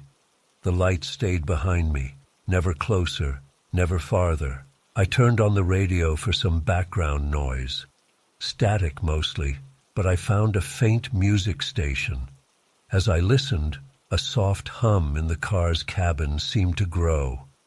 At first, I thought it was the engine or the tires on the road, but it had a strange pitch. I lowered the radio volume and I could still hear it, a quiet, buzzing sound. I checked my phone. No notifications, no calls. The buzzing didn't stop. I glanced again at the mirror. The lights were there, steady and calm. I accelerated, hoping to lose them. I hit a higher speed, feeling the car push forward. The lights followed effortlessly. I started to feel sweat on my palms. I gripped the wheel tighter. The buzzing got louder. I opened my window a crack to listen outside. Just rushing wind. I closed it. The buzzing seemed to come from inside my head, or maybe somewhere under the dashboard. I turned on the overhead light and looked around. Nothing unusual. I flicked it off. The lights behind me blinked just once. I blinked my eyes, surprised. Had they flashed? I looked again. They were back to steady. I tried to convince myself it was a reflection or a trick of the eyes. The road was empty and dark, no towns nearby, just the occasional sign telling me how many miles until the next exit. I considered calling someone, but who would believe me? Besides, I had poor signal out here. I kept driving, my shoulders tense. After another 10 minutes, I tried a different tactic. I slowed down to a near crawl, well under the speed limit, to force the other car to pass. Nothing happened. The lights hovered at the same distance. Frustrated, I tapped the brakes, blinking my rear lights. No reaction. I stuck my arm out the window, waving to let them pass. No change. They just stayed there. I thought maybe it was some strange reflection of my own lights. I turned my headlights off for a second. Dangerous, I know, but I was desperate. The moment I killed my headlights, the lights behind me vanished. Pitch black behind me. My heart thumped. I quickly turned my headlights back on. The lights returned, as if they had never left. This was no reflection. They were separate. I noticed the lights seemed higher than a normal car. They reminded me of something above me, but that made no sense. I stuck my head closer to the windshield and looked at the sky in the rearview mirror. Nothing but darkness. The lights were definitely on the road behind me. At least, that's how it seemed. The buzzing noise grew louder as I accelerated again. It matched my speed changes. The faster I went, the louder the buzzing. The lights never fell behind, never grew brighter or dimmer. They just followed. I decided to stop the car completely. The highway was empty, and it felt risky, but I needed to do something. I slowed down to a full stop at the side of the road, hazard lights on. My heart was pounding. I looked in the mirror. The lights were gone. I got out and stood by my car, listening. The night was silent except for a gentle breeze. No humming, no headlights, nothing. I waited a minute or two, scanning the horizon. No vehicles, just me and the dark road. I walked a few steps behind the car, shining my phone's flashlight into the distance. The pavement stretched out empty. Confused, I got back in and locked the doors. As soon as I started driving again, the lights reappeared in the mirror, same distance, same behavior. I cursed under my breath. I considered turning around and heading back the way I came. I slowed, found a wide spot, and made a U-turn. As I swung the car around, I watched the rearview mirror. The lights didn't stay behind me. Instead, they vanished again. Heading back, I didn't see them. But I needed to get home. I turned around once more, continuing on my original route. After a few miles, the lights returned. They seemed even brighter now, and I noticed a faint flicker, like they were not steady beams but something else. My chest felt tight. The buzzing came back, stronger. My ears rang. I tried the radio again. Static. I tried my phone. No signal. I tapped the steering wheel, trying to calm down. The lights stayed behind, unwavering. I felt trapped. I pressed the gas, pushing the car to go faster than I ever had on this road. 90 miles per hour, 100. The lights followed, no problem. At that speed, I should have left them behind, but they stuck to me like glue. I let out a shaky breath. My heart was racing. Could it be a helicopter or a drone above me? I rolled down the window and leaned out a bit, looking up. The sky was empty, stars and blackness, no sound of rotors, no reason for that buzzing inside the car. I slowed down again, this time looking carefully at the road surface in the mirror. The lights were not reflecting off the asphalt the way normal headlights do. They were just there, hovering at a fixed point in my mirror. I tapped the mirror to see if it was loose. It was solid. I checked the side mirrors. Strangely, I didn't see the lights in the side mirrors, only in the rearview mirror. That realization made my blood run cold. If it were a real car behind me, I would see it in all mirrors. But the side mirrors showed only dark highway. The rearview mirror alone showed the lights. I pulled down the rearview mirror, aiming it at my face. No lights, just my reflection, scared and sweaty. I put it back up. The lights were there again. I felt dizzy. I tried adjusting the mirror slightly. The lights adjusted with it, always centered. It was as if they were inside the mirror, not on the road. My hands trembled on the wheel. I slowed to a normal speed and kept going, unsure of what else to do. The buzzing turned into a low hum I felt in my chest, like a vibration. I noticed my headlights dimming slightly, then coming back to normal. The dashboard lights flickered. My car's engine hiccuped. I gripped the wheel, whispering to myself to stay calm. I decided to ignore the lights and just drive. Maybe I would reach a town or a well-lit area soon. After another 20 minutes, I saw a sign for a rest area ahead. I felt relieved. I turned into the rest area's exit. The moment I left the highway, the lights disappeared. The buzzing vanished. My car returned to normal, engine steady, lights stable. I parked under a street lamp and took several deep breaths. I got out, stretched my legs again, and looked at the sky. Nothing unusual. A lonely vending machine hummed near the bathrooms. I grabbed a bottle of water, drank it down. The rest area was empty, but well lit. I felt safer there. After a while, I got back in the car and hesitated before starting the engine. Should I continue? I had no choice. I needed to get home. I pulled out of the rest area and back onto the highway, my heart heavy with dread. For a few miles, nothing happened. I almost relaxed. Then, in the mirror, a flicker. The lights reappeared, faint at first, then solid. I cursed, tears welling in my eyes. Why wouldn't they leave me alone? I leaned forward and tapped the mirror again, hoping it was some mechanical glitch. The lights stayed. I swerved the car slightly, seeing if the lights would shift position. They didn't. I shouted into the empty car, "What do you want?" No answer, just the humming. My phone crackled with static, though it wasn't playing anything. The battery icon flickered. I spotted an upcoming exit to a small town. Maybe if I got off the highway entirely, I could lose these lights for good. I took the exit, following a winding road down a hill.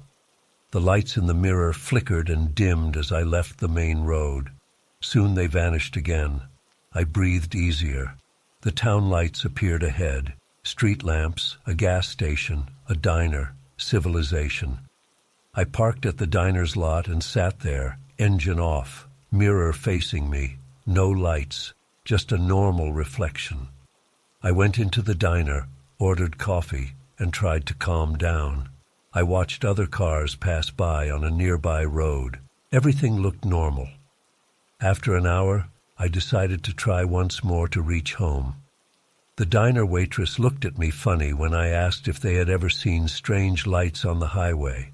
She said no. I paid and left. I took a different route home, a back road that would take longer, but avoided that stretch of highway. All the way, I kept glancing at the mirror. Nothing, just darkness behind me. The occasional farmhouse light, maybe a passing truck. No strange humming, no flickering headlights. By the time I reached my driveway, it was early morning. I parked and sat in the car for a moment, exhausted. The mirror showed only my tired face and the dim glow of my porch light behind me. Inside my house, I took a shower, trying to wash off the tension. I kept thinking about those lights that didn't behave like normal headlights, the buzzing sound, and the fact they only showed in the rearview mirror, not in the side mirrors. It didn't make sense. I tried to sleep but couldn't. Every time I closed my eyes, I saw those lights in my mind, hanging behind me at a fixed distance. In the following days, I avoided that highway at night. I took daytime trips only, always checking my mirrors. Everything was normal in daylight. I never saw the strange lights again. But even now, months later, I feel nervous driving alone at night. I keep expecting to see them reappear. Sometimes on dark roads, I catch myself staring too long at the mirror, waiting for that silent glow to return. I have no explanation for what happened. I never told anyone the full story. Who would believe me? All I know is that something followed me that night, something that didn't behave like a normal car or anything else I know. The memory still makes my chest tighten and my heart beat faster. If I ever see those lights again, I'm not sure what I'll do. I just hope I never have to find out.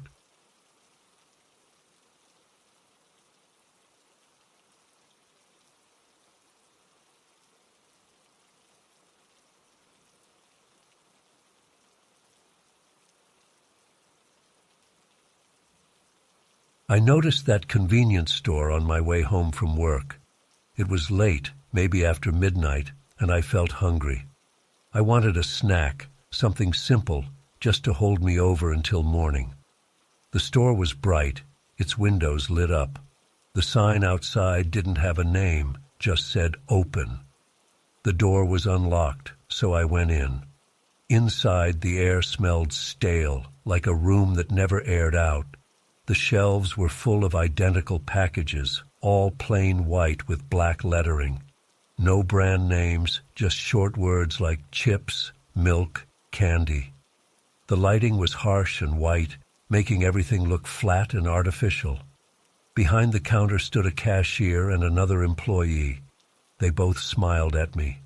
They did not say anything. They just stood there smiling. I walked through the aisles. Every product looked the same, just different words. I picked up a bag labeled chips. It felt light, almost too light. I shook it. It made no sound. I put it back and grabbed one labeled cookies. Same thing.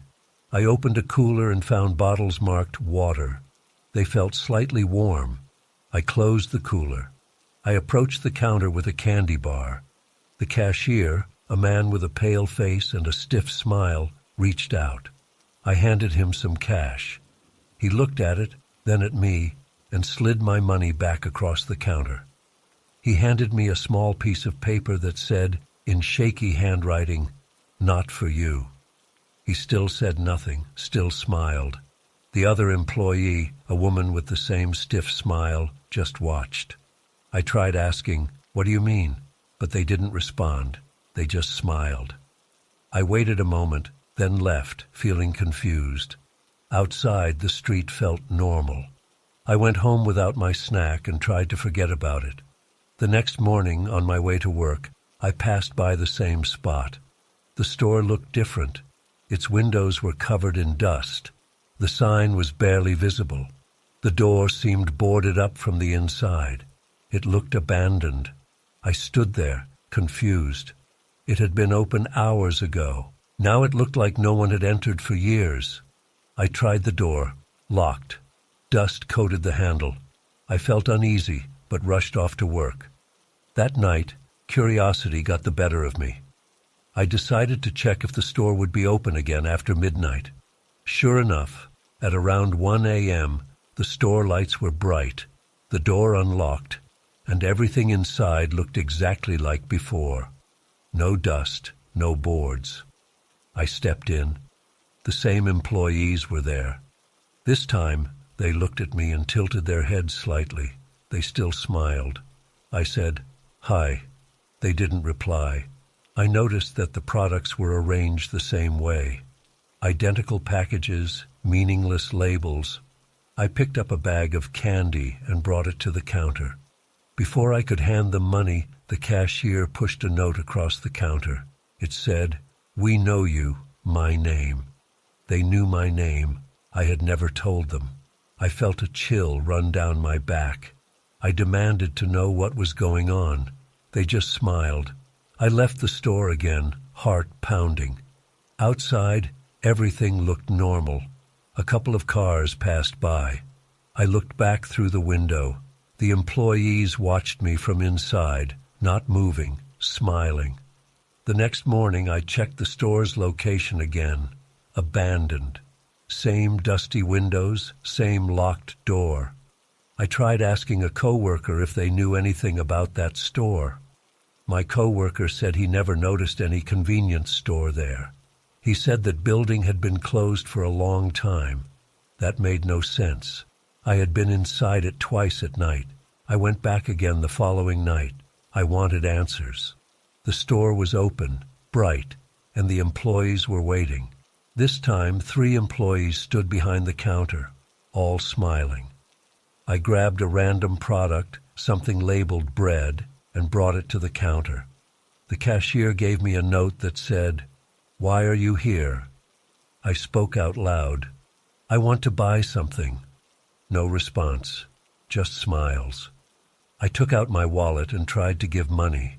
The cashier shook his head slowly. The woman next to him wrote something on a small piece of paper and handed it to me. It said, "Not your place." I asked what that meant. No answer. I noticed there were no customers besides me.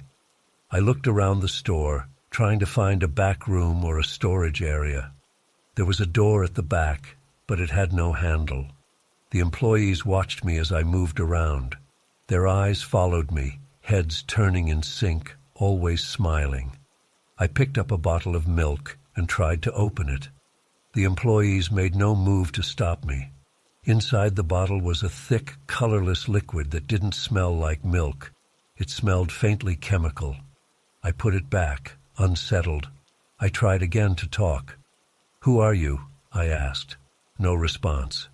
The employees just observed me. One took out another note and placed it on the counter. "Leave now." I backed away, feeling nervous. I left, feeling their eyes on my back until I stepped outside. The night air felt heavy. I turned around. They stood by the window, smiling, watching me go. The next morning, I tried looking up the address online. Maybe there was some record of the store.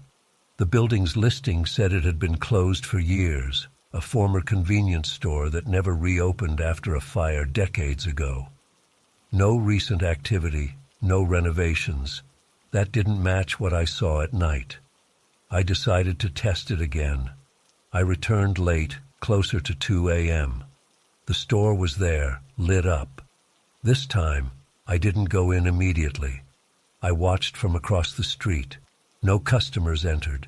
The employees could be seen through the window, standing still, staring straight ahead, smiling. After a few minutes, I crossed the street and opened the door. As soon as I stepped in, all 3 employees turned their heads toward me, smiling wider. One of them, the woman, tapped the counter. She slid me a note. "Welcome back, my name." My chest tightened. I looked at the shelves. I picked a package labeled coffee and shook it. No sound inside. I tried to tear it open. The cashier put his hand flat on the counter as if to warn me. I stopped. He gave me a note. "You should not." I placed the package back. My mouth felt dry. I asked, "Why can't I buy anything? What is this place?" No answer. They only smiled. I took a step toward the back door. The employees moved in unison, stepping sideways to maintain their position facing me. It was eerie. Their feet moved smoothly, no sound. They kept smiling. I backed away and left the store again. Outside, I noticed something. The street felt quieter than usual. No passing cars, no distant hum. I looked around. The distant streetlights flickered slightly. I hurried home without looking back. Over the next few nights, I avoided that route home. I took a longer way around, but one night I got curious again. I approached the location. The store was there, as always, brightly lit, full of identical products and smiling employees. I didn't enter. I watched from a distance. After a while, one of the employees stepped outside. He stood at the doorway, smiling at me across the empty street. I felt my heart race.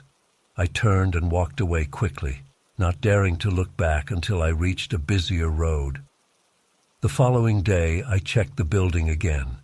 In daylight, it was the same abandoned structure. Dusty windows, broken sign, locked door, no sign of life. I tried calling the landlord's number listed online. It was disconnected. I asked around the neighborhood. An older man said that store had been closed since before he moved there, and that was 30 years ago. I decided that I would confront them directly. Late that night, I entered the store one last time. The employees were there, 3 of them. This time, I tried to walk straight to the counter and demanded an explanation. I pounded my fist on the counter and said, "What do you want from me?" They just smiled. One wrote a note, "You do not belong." Another wrote, "Not your time." I shouted, "What does that mean?" I heard my voice echo strangely. The overhead lights flickered. I stepped back, feeling dizzy. The shelves seemed to shift slightly. The products trembled, the labels blurring for a moment. I looked at the employees. Their smiles looked strained now, unnatural. Their eyes were wide and unblinking. The cashier pushed another note toward me. "Go." The others nodded slowly, their smiles never fading. I felt a rush of fear. I grabbed the door handle, intending to leave. For a second it felt stuck, as if it wouldn't open. Then it released. I stumbled outside. The air felt wrong, thicker. I looked up and down the street. Everything was quiet. No cars, no sounds. I ran toward the next intersection. After a few blocks, I heard distant traffic and saw normal streetlights again. I looked back. The corner where the store stood was dark. The next morning, I tried one last time. I checked the spot in daylight. Abandoned, dusty windows. I peered through the glass. Shelves were empty inside. No lights, no products, just old, broken fixtures. I stepped back onto the sidewalk and looked for any sign of activity. None. I decided I would never return at night. For weeks, I took a different route. I stayed away from that block. Sometimes I had the urge to check if the store was still there at midnight, but I resisted. I had no desire to see those silent employees again, their smiling faces and their cryptic notes. I knew they would not explain anything. One night I dared to pass by across the street, staying far away. The block was dark and quiet.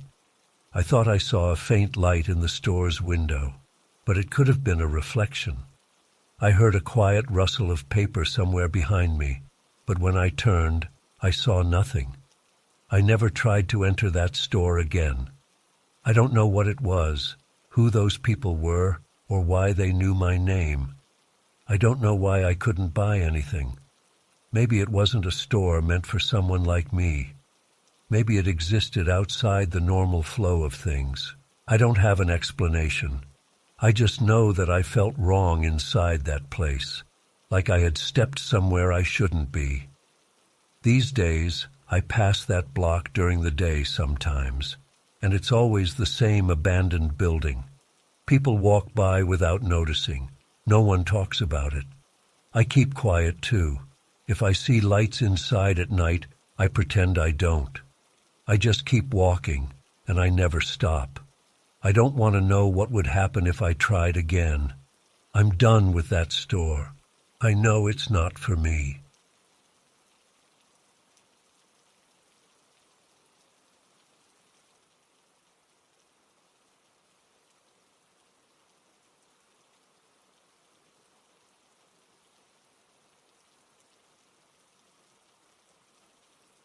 Started late on a Monday night. My phone rang around 2 a.m. I was half asleep, irritated by the sudden sound. The screen showed unknown number. I answered. Silence. I said, "Hello?" No response. Then a click. The line went dead. I tried calling back, but there was no number to dial. I shrugged it off as a wrong number and tried to sleep again. The next night, it happened again, around the same time. The phone woke me up. Same unknown number. I answered, said, "Hello?" a few times. No voice, just a faint static. Then the call ended. This time, I felt uneasy. 2 nights in a row at the exact same hour. I checked my call log. It said, "No caller ID." I tried blocking it, but there was no actual number to block. By the 3rd night, I was on edge. I had set my phone to silent mode, but I still woke up right before 2 a.m., feeling restless. Sure enough, the phone lit up. Unknown number. I picked it up immediately. Still silence. I spoke louder. "Who is this?" Nothing. Then a muffled sound, maybe breathing. Then the call dropped. My heart pounded. I stayed up for another hour, staring at the ceiling, trying to understand what was going on. I told a friend about it the next day. He suggested it was a scam or a random prank. He said I should ignore it. I tried, but the calls continued each night. Same time, same pattern. Silence, maybe faint static, then a hang-up. I started dreading bedtime. I tried turning my phone off before sleeping, but at 2 a.m. it would turn on by itself and ring. That scared me. I checked my phone's settings the next morning. Everything looked normal. No alarms set, no auto power-on features. It made no sense. After a week of this, I decided to answer and say nothing. Maybe I could catch some detail. On that night at 2 a.m., I picked up and kept quiet. I heard faint crackling, then a sound like distant footsteps, then a click. The line died again. My mouth felt dry. It was too strange. I tried calling my phone provider, asked them to trace the number. They said they couldn't. The calls didn't register as incoming from a known source. They had no record, as if no call had occurred. A few nights later, something different happened. I answered, and before the line dropped, I heard a whisper, too soft to understand. I sat up in bed, heart racing. I waited for the next night, determined to speak first. When it rang, I answered and immediately said, "I can hear you. Say something." At first, silence. Then a low voice, very muffled, said something I couldn't make out. I only caught my name at the end. Then the call ended. I stared at my phone, stunned. They knew my name. The next day, I received an envelope in my mailbox. No return address. Inside was a stack of papers. They looked like typed transcripts of phone calls, but the words didn't make sense. Random letters, jumbled phrases. Some pages had single words repeated over and over. Others had my name scattered in the text. My heart sank. Someone was messing with me, and they knew where I lived. The paper felt slightly damp. It smelled faintly musty, like old storage boxes. I tried calling the police. They said no crime had been committed other than possible harassment. They told me to change my number. I changed my number that afternoon, feeling hopeful that it might stop. That night, I waited, anxious. My phone with the new number rang at 2 a.m., unknown number. I cursed under my breath and answered. Silence, then a low whisper again. This time I thought I heard my own voice on the other side. It sounded like me, repeating my name in a soft tone. I hung up, shaking, sweat on my forehead. I tried sleeping with the phone off and battery removed. I placed it in another room. At 2 a.m., I heard it ring anyway. I got up, confused and scared. I walked into the other room, saw the phone lit up. Battery was still out, yet it glowed. I picked it up, pressed the screen. It showed an incoming call. I froze. The phone had no power source. I pressed the answer icon, my hands trembling. A faint voice said, "Listen," and then static. The screen went dark. I hardly slept that night. In the morning, I searched my apartment thoroughly. I was looking for a hidden device, a prank tool, something that would explain this. I found nothing unusual, but I noticed faint letters written in the steam on my bathroom mirror after a hot shower. It looked like someone wrote on the glass with a finger. It said, "Now you know." I felt sick. Someone had been in my apartment. I checked the door and windows. No signs of forced entry. I changed the locks that day, got a stronger deadbolt, and set a chair against the door when I slept. The calls continued every night. Some nights I heard soft weeping on the other end. Other nights just static. Sometimes I heard what sounded like my own voice, calling my name or repeating odd words. I tried recording the calls, but the recordings only captured static. No voices. I tried showing friends the calls in real time. One friend stayed over. At 2 a.m., the phone rang. I answered, put it on speaker. He heard nothing. I heard the whispering, but he heard silence. He thought I was imagining it. I begged him to believe me. But he left early in the morning, uneasy and unconvinced. I started noticing more strange messages around the house. Words written in condensation on windows, scribbled on the backs of receipts in my drawer, notes slipped under my door. The handwriting was always shaky. The messages were short and unclear. Look closer. Wrong place. Not safe. I spent hours trying to decode them. It led nowhere. I disconnected my landline, just in case. I turned off the Wi-Fi, thinking maybe it was a hacking thing. None of it helped. The calls didn't depend on any normal service. The phone would ring at 2 a.m., no matter what. Sometimes the phone showed impossible timestamps. Once, it showed the call coming from my own number. Another time, it showed all zeros. I tried smashing the phone against the wall. It shattered. I thought it was over. That night, I woke at 2 a.m. to a muffled ring from the kitchen. I found my old landline phone, which I had unplugged months ago, now plugged in and ringing. I had not plugged it back. It had no cord, but it rang anyway. I picked up the handset. I heard my voice whisper, "Don't run." I screamed and threw it down. The ringing stopped. I replaced every phone in my house. I got a new cell phone, a new SIM card from a different provider. The problem persisted. At 2 a.m., the phone would ring. My name whispered, sometimes louder now. I could almost make out sentences. "You must listen. You must speak. Answer me." I tried shouting back, "What do you want?"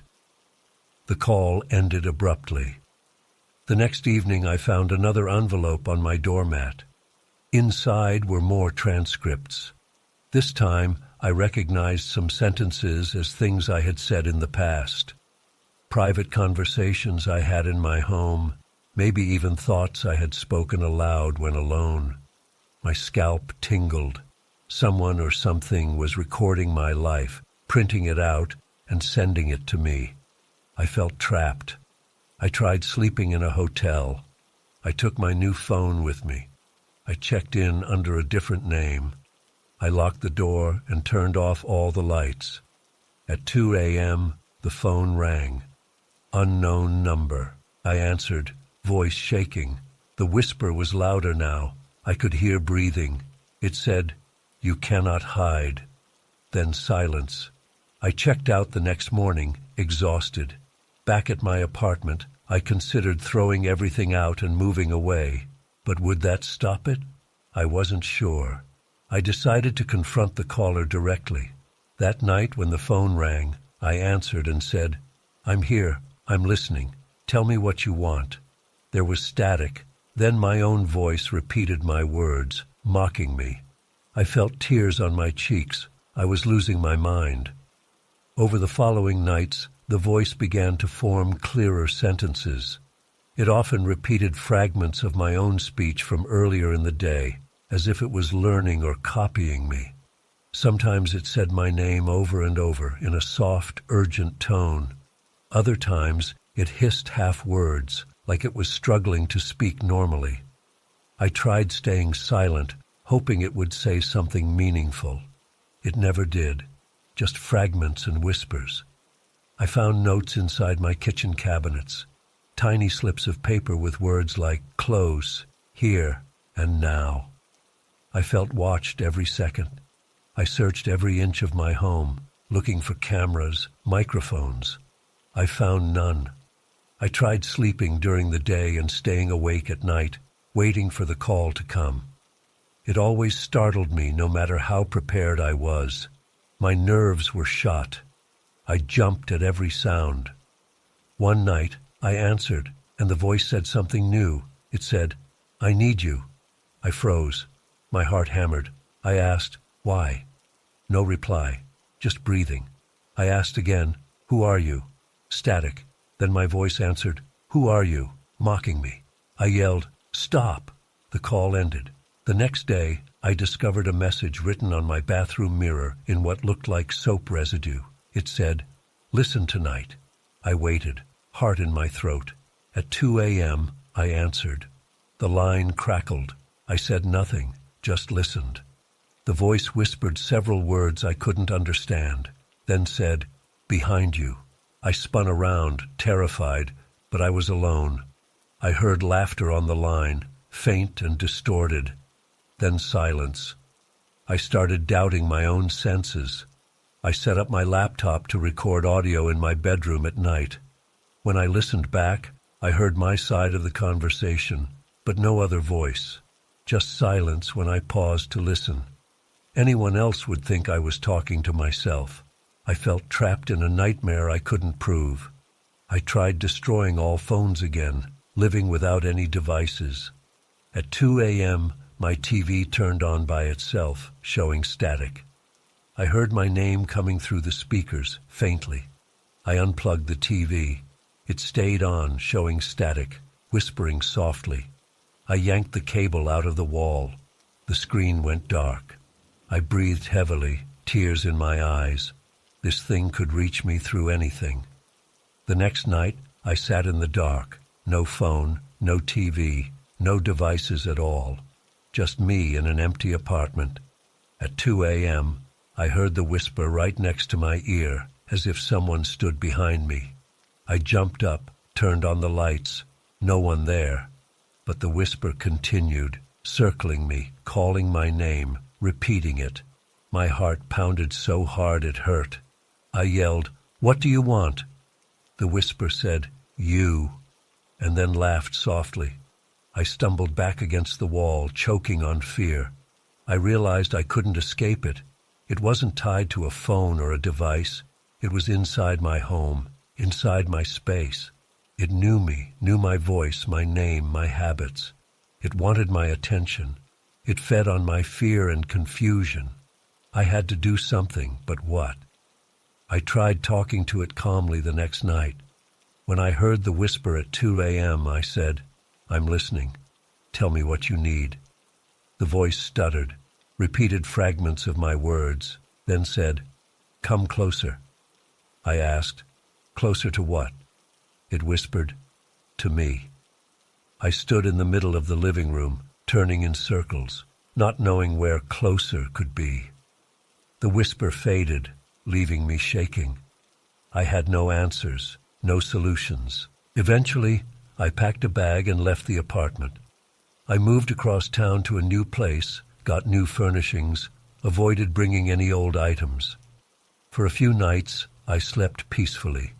No calls, no whispers. I started to relax.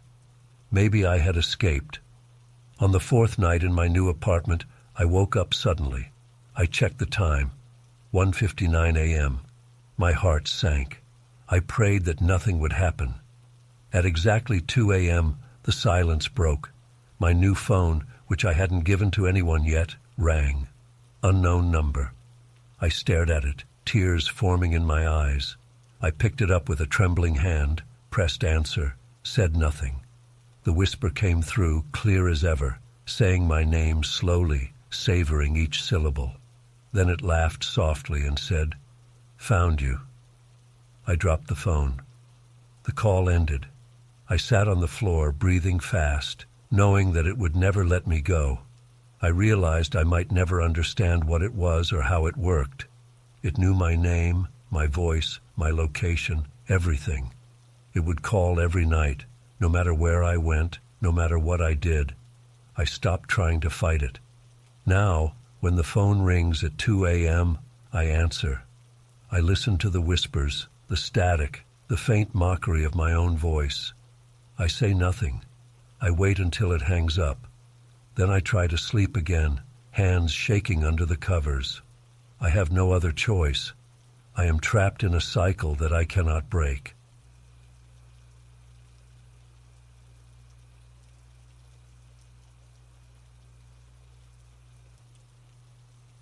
I found the clock at a small flea market on a Saturday morning.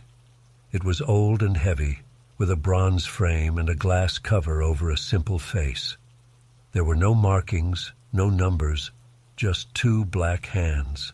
The seller said it was a bargain, so I bought it. I liked old things, and it looked unique. I didn't think much of it at the time. When I got home, I placed it on my desk. It started ticking as soon as I set it down. A steady tick-tock sound, clear and strong. I checked the back and noticed there was no key to wind it. No battery compartment either. It made no sense. I thought maybe it was some old mechanism still holding tension. I left it ticking and went about my day. That night, I tried to sleep, but heard the ticking from the next room. It was loud and perfectly rhythmic. I closed the door, put on some background music, tried to ignore it. Eventually, I fell asleep. In the morning, I checked the time on the clock's face. The hands had moved, but not to a normal time. They pointed to strange positions, not aligned to any standard layout. I couldn't tell what time it was trying to show. I shrugged and went to work. Over the next few days, I noticed the ticking never stopped. I never wound it up. It just kept going. I picked it up, shook it gently, put it upside down. It kept ticking without pause. I pressed my ear against it. The sound was mechanical, solid, but no springs or visible gears showed through the back. The case was sealed. I tried ignoring it, but the ticking got on my nerves at night. I moved it into a closet, wrapped it in a towel to muffle the sound. Still, I could hear it. Each tick matched the beating of my heart after a while. When I held it close, I felt my chest follow its rhythm. I grew annoyed and decided to get rid of it. I took it to the trash bin behind my building one evening. I placed it inside a cardboard box with some old papers and walked away. Back in my apartment, I enjoyed the silence. No ticking. I slept better that night. The next morning, I found the clock on my kitchen table. I froze. I was sure I had thrown it out. Now it sat there, ticking steadily, as if it had never left. I felt my neck tingle. I checked my door, locked, windows locked, no sign of forced entry. Yet, it was back. I tried to reason it out. Maybe I had imagined throwing it out. I checked the trash area. Nothing there. Confused, I left the clock alone. It kept ticking, showing random positions of its hands. They never repeated the same configuration twice. Each time I looked, it showed a new angle, a new set of positions. I wrote them down out of curiosity, but the pattern made no sense. As days passed, the ticking seemed louder. Friends came over, and I asked if they heard it. They did. They asked why it was so loud. I said I didn't know. When I told them I never wound it, they laughed. One friend tried to open the back panel with a small screwdriver. The panel wouldn't budge. It felt like a solid piece of metal. He gave up and said maybe it was just stuck. I started feeling uneasy around the clock. Its ticking was too perfect. My own heartbeat seemed to sync with it when I stood nearby. If I tried to resist, I'd feel tension in my chest until I gave in and matched the rhythm. It was unsettling. I decided to get rid of it again, this time more thoroughly. I took it out in my car and drove across town. I found a large dumpster behind an old warehouse and tossed it in. I watched it land on some broken wood scraps. Then I drove home, certain I had left it far away. That night I slept well, no ticking in my apartment. In the morning I woke up feeling relaxed until I heard a faint tick from the living room. I froze in bed listening. Tick-tock, steady and familiar. I walked out and saw the clock on my bookshelf, right where it had never been before. I started shaking. This was impossible. I didn't know what to do. The clock was following me. It didn't break. It didn't stop. I tried throwing it off a bridge the next day. I watched it fall into the water, sink, and vanish. I drove home, sure it was gone. In the morning it sat on my desk, dripping water, ticking calmly. I felt sick. I tried smashing it with a hammer. The hammer bounced off the bronze casing, leaving no mark. I tried heating it with a lighter, hoping to damage it. The metal never got hot, never changed temperature. I tried burying it in the park's dirt at midnight, digging a deep hole. Next morning, it was on my kitchen counter, a bit of dirt on its side, still ticking. I became paranoid. I started sleeping in a different room, but I could hear it through walls. It dominated the silence of my home. I taped it inside a plastic container and filled it with pillows to muffle the sound. It helped a bit, but I still knew it was there. Its ticking somehow vibrated through the apartment. I stopped inviting friends over. I was embarrassed and scared. I spent hours staring at the clock, watching the hands move randomly. I tried using a magnifying glass to see if there were subtle numbers on the face. Nothing. Just a white face, 2 black hands, and that bronze frame. My health declined. I slept poorly, ate less, spent more time trying to figure out the clock. I kept notebooks with every position of the hands I observed, every attempt I made to get rid of it, every small detail. None of it formed a pattern. The times never repeated, as if the hands were counting something unknown. After a few weeks, I noticed that when I tried to sleep, the ticking grew louder, forcing me awake. My head throbbed. I felt the need to watch it at certain times. If I ignored it, I felt anxious and short of breath. I decided to consult an old watchmaker I found online. I brought the clock to his small workshop and placed it on his table. He examined it, tried to open it, tapped it with tools, listened to it. He shook his head and said he had never seen anything like it. No visible seams, no screws, no keyholes. He said it wasn't like any clock he knew. I asked him if he could stop it. He said no. He even tried using a diamond drill on the back panel and gave up after the bit snapped. I left, disappointed. I tried moving out. I packed my essentials and found a new apartment. On moving day, I left the clock behind on purpose. I locked the old place and handed in the keys. In my new apartment, I set up my bed, made sure no clock was inside. But at 3 a.m., I woke to the ticking. It came from the closet. I opened the door, and there it was, sitting on a shelf, staring at me with its blank face. I shouted, threw it at the wall. No damage. I slumped on the floor, crying. My life became a routine of fear and frustration. The clock wouldn't leave, wouldn't break, wouldn't explain itself. I tried ignoring it completely, but that made me feel physically ill. It felt like it was tied to my own heartbeat. Some nights, if I held it, I could feel my pulse sync perfectly with its ticks. One morning, I woke up feeling dizzy. I realized the ticking had sped up slightly. It was no longer a calm, second-by-second tick. It was faster, maybe 1.5 times as fast. My heart raced to match it. I tried to resist, but my chest hurt if I did. I had to slow my breathing and let my heart match the new pace. After a few hours, it returned to normal speed. I sat on the couch, shaken. The clock controlled my pulse somehow. A few days later, the ticking slowed down.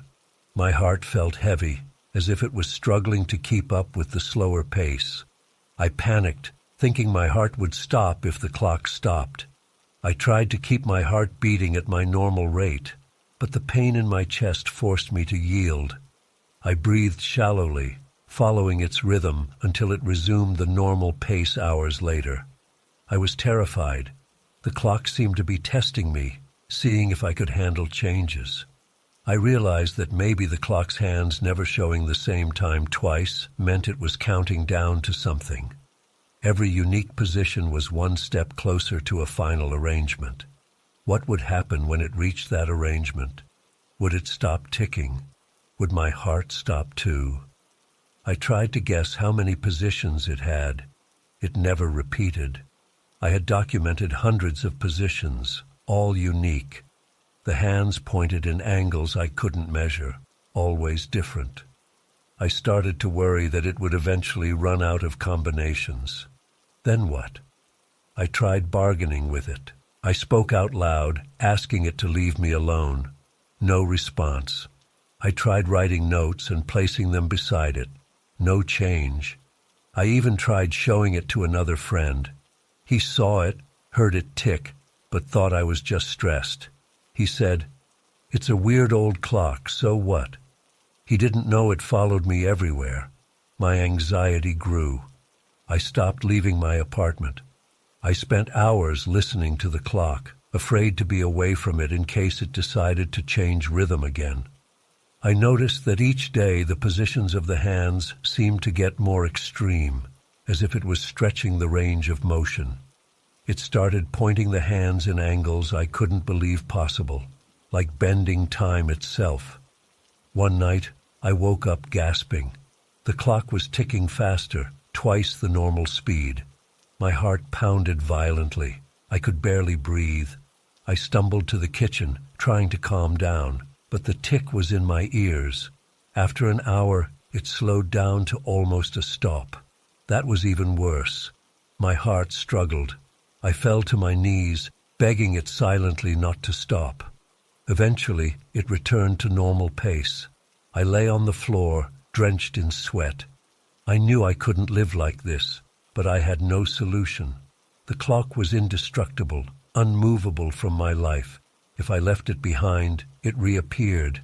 If I tried to destroy it, it resisted. If I tried to ignore it, my body suffered. I had become its prisoner. As more days passed, I noticed the ticking sometimes paused for a fraction of a second before continuing. My heart jolted each time. It was like the clock was warning me that a final stop might come soon. I lost track of how long I'd had it. Maybe months. I barely ate or slept. I sat in front of it, watching the hands shift position every few minutes, never repeating. I tried to count how many unique times had passed. My notebook was full of sketches of hand positions, thousands of unique angles, no repeats. Could it go on forever? Then, one evening, I noticed something new. The second hand, or what I thought was a second hand, slowed to a crawl. My heart did too. Pain spread in my chest. I had to concentrate to keep breathing. The clock's hands moved into a position I had never seen, both hands pointing straight up, perfectly aligned. I stared, terrified. This was too perfect, too final. It ticked slowly, each tick feeling like a blow to my chest. I tried to speak, to beg it not to stop, but my voice was weak. The hands trembled slightly, as if deciding what to do next. Then, unexpectedly, they moved past that perfect alignment into another new position, breaking the suspense. The ticking returned to normal speed, and my heart eased up. I sobbed, relieved. But I knew I wasn't safe. If it came that close once, it could happen again. Maybe next time it wouldn't spare me. I lived in constant fear now. Every night I sat by the clock, waiting for it to reach that final moment. It never did the exact same thing again, but it hinted at it sometimes, slowing or speeding, showing near-aligned positions. I realized my life was now tied to this clock. I didn't know what would happen if it ever truly stopped. Maybe I would drop dead. Maybe something else would occur. The uncertainty was crushing. I grew thinner, weaker, consumed by stress. I dared not look away for too long, yet the clock never gave me an answer. It never spoke, never gave a clue about its origin or purpose. It just ticked, day after day, night after night, never needing winding, never showing the same time twice. I wondered if it fed on my fear, but I had no evidence, no logic, just desperation. I still live with it. Right now as I speak, it sits on my table, ticking steadily, hands in another new position I've never seen. I know one day it might show that final alignment and stop. When that happens, I'm sure I'll feel my heart stop too. Until then, I can only watch it, listen to its merciless ticking, and wait, trapped in its endless countdown.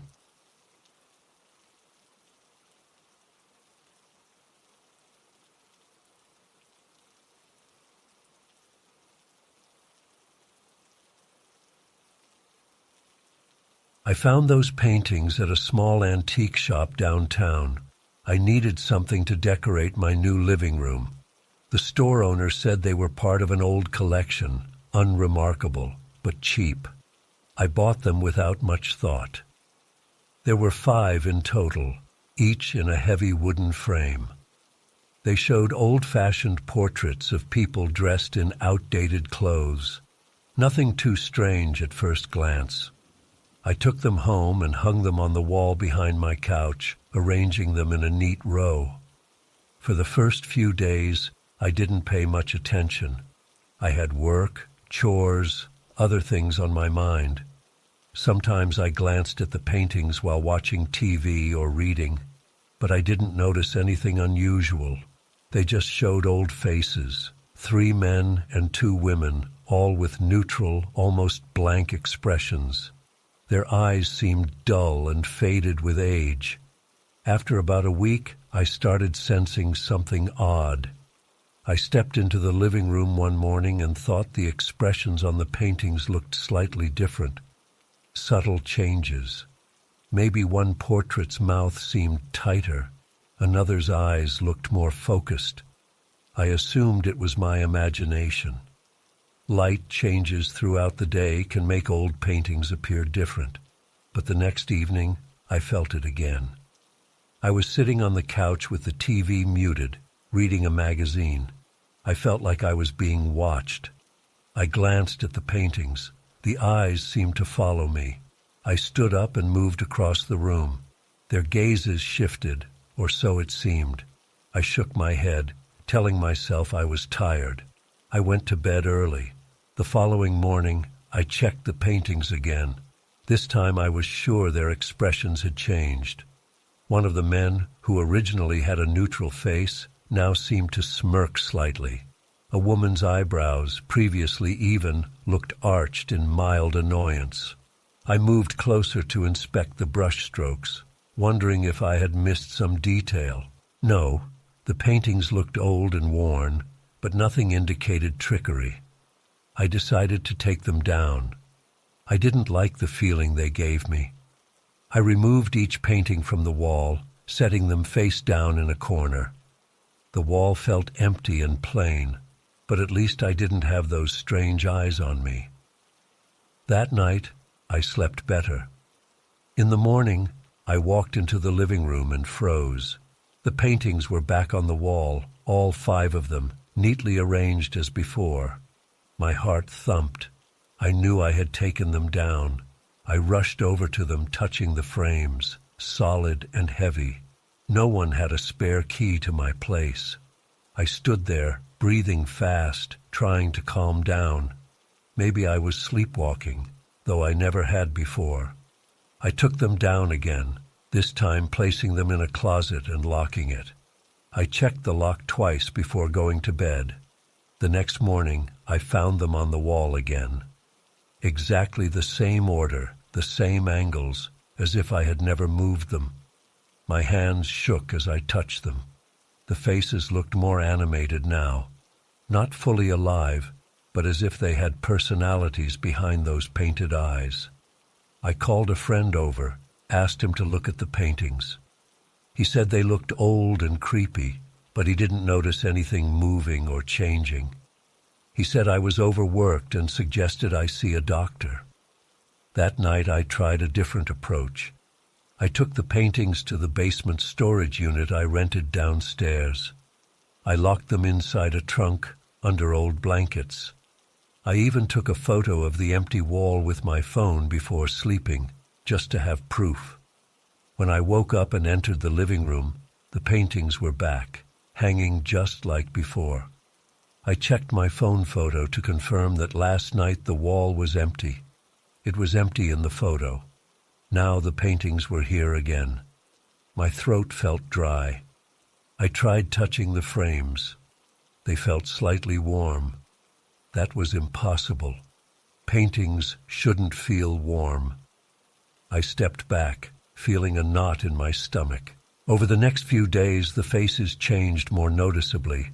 The man who had smirked now looked angry. Another man seemed to frown deeply.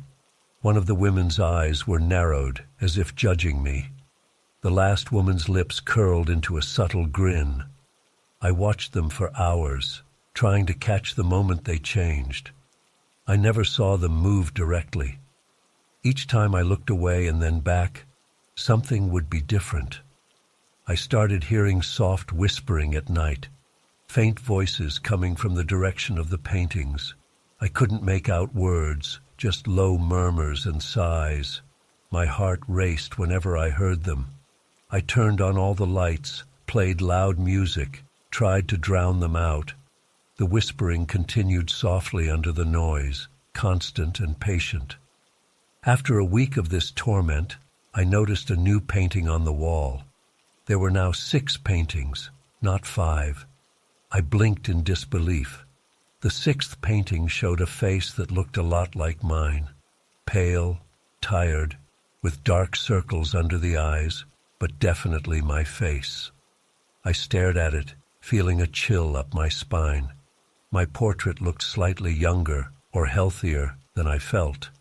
But as I watched it over the following days, my painted face seemed to age. Lines appeared under the eyes, the skin grew dull. Meanwhile, I felt more exhausted each morning, as if the painting was taking something from me. I tried to destroy the paintings. I used a kitchen knife on the canvas. The blade skidded off as if I were trying to cut steel. I tried a hammer, but the frames didn't crack. The glass was unbreakable. I even tried setting one on fire in a metal bucket on my balcony. The flame refused to catch the canvas, as if it were flame-proof. After half an hour of trying, I gave up. When I returned inside, all paintings were back on the wall, clean and intact. I stopped inviting anyone over. I couldn't explain this madness. I barely slept. The whispering voices grew clearer. I started catching fragments of phrases. Not yet. He's weak. Soon. My painting, the one that resembled me, grew older and older. It showed wrinkles and a gaunt face. I looked in the mirror and saw the same changes in my real face. I was losing weight, sleeping only a few hours a night, always on edge.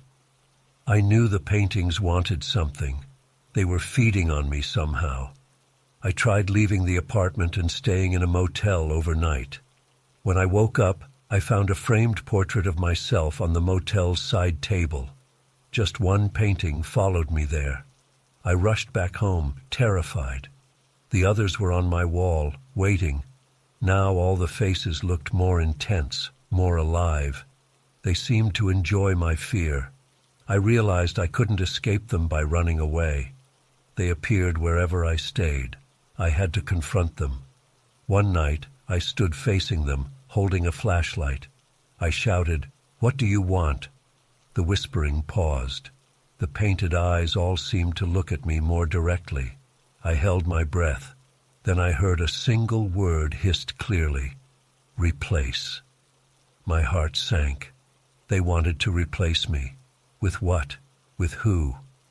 I guessed they wanted me to become part of their collection. They wanted to make me another painting on the wall. My portrait was already there, aging rapidly, matching my own decline. If this continued, I might die, and then I'd be stuck in that painting, trapped forever like them. I refused to give in. I tried sleeping outside in my car, far from home. In the morning, I found a small framed portrait of me hanging from the rearview mirror. I screamed and threw it out of the window. When I got back home, it was on the wall again, along with the others. I noticed each original painting looked older than before, as if they had done this many times. Their clothes seemed worn. The frames held a stale smell. The people inside them had expressions of hunger, like predators waiting for prey. I realized they must have done this to someone else before me. Maybe the shopkeeper had unloaded them on me to escape their curse. I stopped eating. I couldn't keep food down. My face looked hollow in the mirror. The painted version of me looked even worse, so thin, almost skeletal now. I felt my strength fading. The whispering grew louder at night. They said, "Almost done, and he's ready." I clenched my fists, refusing to die like this.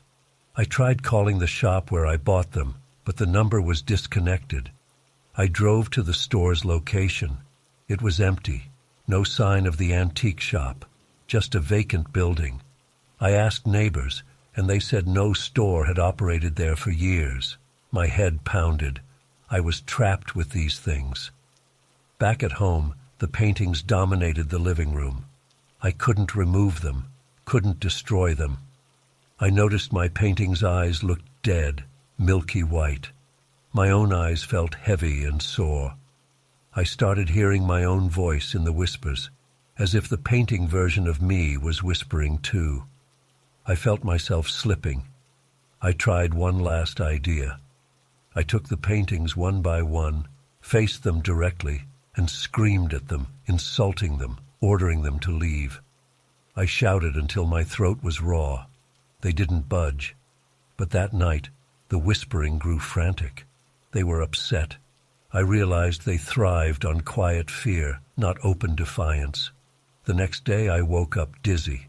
The living room felt colder. My painting looked almost mummified, skin tight on bones. I felt weak, barely able to stand. The other faces in the paintings looked eager, leaning forward as if waiting for something final. I knew I had minutes, maybe hours left. I crawled to the wall, grabbed my painting with trembling hands. I pressed my forehead against it and said, "Take me if you must, but release me from this torture." I didn't know why I said that. Maybe I hoped for mercy. The whispering stopped altogether. The room grew silent. The air felt thick. I waited, heart pounding. Then I noticed the other paintings slowly shifting expressions, looking slightly disappointed. My painting's eyes cleared up. Its face relaxed, no longer tormented. I collapsed on the couch, breathing hard. The silence stretched for minutes. Then I heard a soft creak. One of the paintings fell off the wall on its own, landing face down on the floor. I mustered the strength to pick it up. The canvas was blank, no image at all, just a plain surface. Confused, I checked the others. Each painting's image faded before my eyes, the people dissolving into blank canvas. My own painting was the last to fade. I watched as my tortured face disappeared, leaving empty white fabric. The whispering never returned. The frames grew lighter when I touched them. I lifted one easily, and it felt like an ordinary wooden frame now. I removed all the frames from the wall. They were normal and empty. I threw them into a corner. My heart still raced. I looked at myself in the mirror. I still looked pale and thin, but no longer felt that draining force. Over the next few days I recovered slowly. I ate small meals, slept more peacefully. The frames remained blank. I burned them in a fire pit behind my building. This time they burned easily. No resistance. I never understood fully what happened. The shop, the paintings, the curse, none of it made sense. But I know what I felt and saw. I know they tried to trap me, to make me one of them. Somehow, my last act of defiance or surrender caused them to fail. I survived. Now my living room walls are bare. I avoid hanging any art. I prefer blank walls, safe and simple. Sometimes I wake at night and think I hear a faint whisper, but it's just my imagination. I survived their trap, and I won't let anything like that inside my home again. I learned that some bargains at old shops aren't worth the risk. Now I trust only empty space and quiet nights.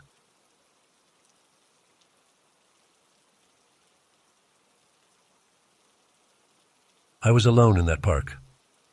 It was late afternoon, but the place was empty. The path stretched out in front of me, narrow and cracked. The trees looked dry, their branches twisting overhead in uneven angles. There were no people around, no children, no joggers, no dog walkers. Just me, the dirt path, and those bare branches. I remember stepping onto that path because it was supposed to lead me back to the main road. I had taken a wrong turn earlier, and I wanted to get out. The sun was low, and I wanted to be home before dark. I heard nothing at first. No birds, no rustling leaves, no distant traffic. It felt as if I had entered a place cut off from the rest of the city. The only sound was my own breathing and the soft crunch under my shoes. I walked for a few minutes with my hands in my jacket pockets. I tried to keep calm and move quickly. The air felt still. I could smell damp earth and old wood. The ground looked uneven, dotted with patches of weeds. I checked my phone, but there was no signal. I wondered if I should turn back. Then I heard it. Someone said my name. It was a man's voice, low and clear, spoken once. Sarah. I froze. I whipped my head around and saw no one. I scanned the tree line. Nothing moved. I looked behind me, but the path was empty. The silence that followed felt heavy. I waited a moment, listening. No one called again. I thought maybe I had imagined it. I took a breath and kept walking. My mouth felt dry. My shoulders were stiff. I tried to shake it off and pick up my pace. I could see a bend up ahead. If I reached it, maybe I'd see the exit or at least a familiar part of the park. A few steps later, I heard it again. Sarah. The same voice. I stopped. This time I answered. Hello? My voice sounded weak and thin. I waited for a response. All I got was an echo. My own hello came back at me a second or two later, but it sounded off. The tone was slightly wrong. The timing felt too slow. The word bounced among the trees and returned distorted. It made my neck prickle. I said my name out loud, just to test it. Sarah. I heard it echo back. Sarah. That echo was mine, I was sure. But something felt strange. It seemed too close. I decided to keep moving. The park's paths were old, and echoes weren't unusual. Maybe the trees or old buildings nearby were creating odd acoustics. I walked and kept my eyes on the ground. After maybe another minute, I heard footsteps. They were soft and came from behind me. I turned and saw only the path. The footsteps stopped as soon as I looked. I stepped forward. The footsteps started again, matching my pace.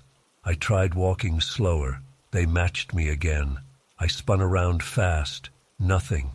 The wind had picked up slightly, but I saw no one and nothing. I said my name once more, louder, half to confront whoever was there. Sarah! Then I heard a reply. Sarah! But this time, the echo came before I finished speaking. It overlapped my own voice. It was as if the echo started a split second too early. My skin went cold. That made no sense. Echoes do not come before the sound. I felt a knot in my stomach. I tried not to panic. I told myself it was just some acoustic trick. But who had said my name first? I had no answer. I walked faster, keeping my ears open, glancing over my shoulder every few seconds. The branches overhead creaked. The ground felt uneven under my sneakers. A minute later, I heard my name again. It sounded like it came from right behind me. I spun around, but only saw trees and dirt. I shouted, "Who's there?" My voice sounded sharp. I was shaking a bit. The answer came as my own words, echoed back but slightly altered in tone. "Who's there?" It echoed from the side, not behind me. I faced that direction. The trees were thick and the light was fading. I smelled damp leaves. My heart beat harder. The echo kept coming, repeating parts of what I said. The timing got stranger. Sometimes it came early, sometimes late. Sometimes it sounded quieter, sometimes louder. At one point, I said nothing. Yet I heard my name whispered again, as if spoken by me. But I hadn't opened my mouth. I stepped backwards. My legs felt tense. My hands felt clammy. I thought I saw something move between the trees. A shape, low to the ground, sliding behind a trunk. I blinked and stared. Maybe it was a branch swaying. I could not be sure. I called out again, "Stop it!" My voice shook. The echo came back, "Stop it!" from somewhere behind me. I turned around. Another echo came, repeating, "Stop it," but this time from my left side. It sounded closer.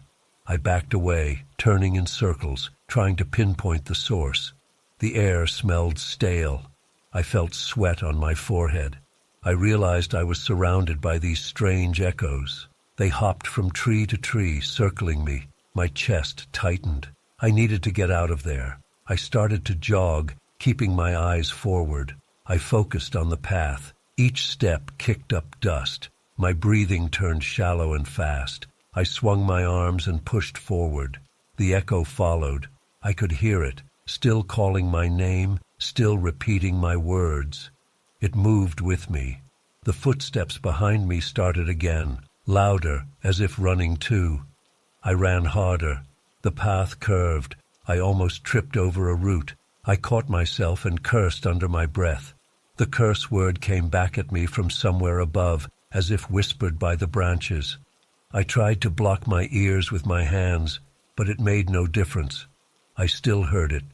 Maybe it wasn't just sound. Maybe it was inside my head. I forced that thought away. I just needed to escape. My lungs burned. My calves hurt. I scanned the horizon, looking for an opening in the trees, but the park seemed endless. I hadn't remembered it being this large. The light was dimmer now. The sun must have dipped below the treetops. I saw no exit sign, no bench, nothing familiar. I slowed to catch my breath and turned around again. There was nothing there, just empty space and trees, no people, no animals, not even a squirrel. I listened. No sound for a moment, then a soft whisper. "Sarah." My name, said in my own voice, but I didn't speak it. I felt a chill. My heartbeat pounded in my ears. I stepped forward slowly.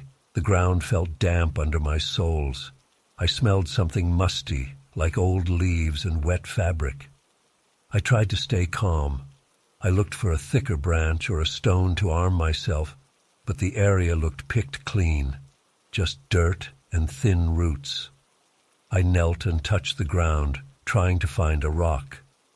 I found nothing but small pebbles and broken twigs. I stood up. The whisper came again, right by my ear. "Sarah." I jumped and swung my arm in that direction, hitting nothing but air. My fingers trembled. I tried to steady my breathing. I wiped sweat from my forehead. I decided to walk again. Maybe if I kept moving, I would eventually find a way out. The main road could not be far. I tried to ignore the noises. I ignored the echo calling my name. I ignored the footsteps. I focused on putting one foot in front of the other. The sound continued, sometimes soft, sometimes loud, sometimes repeating my words before I said them. At one point, I thought I heard laughter. It sounded like my own laugh, but stretched out and twisted. I bit down on my lip to keep quiet. I did not want to give it more words to repeat. I saw something on the ground up ahead, a piece of paper, torn and muddy. I approached it, curious and desperate for any clue. It looked like a flyer, maybe something from a nearby event. I picked it up. The paper was blank on the side facing me. I turned it over.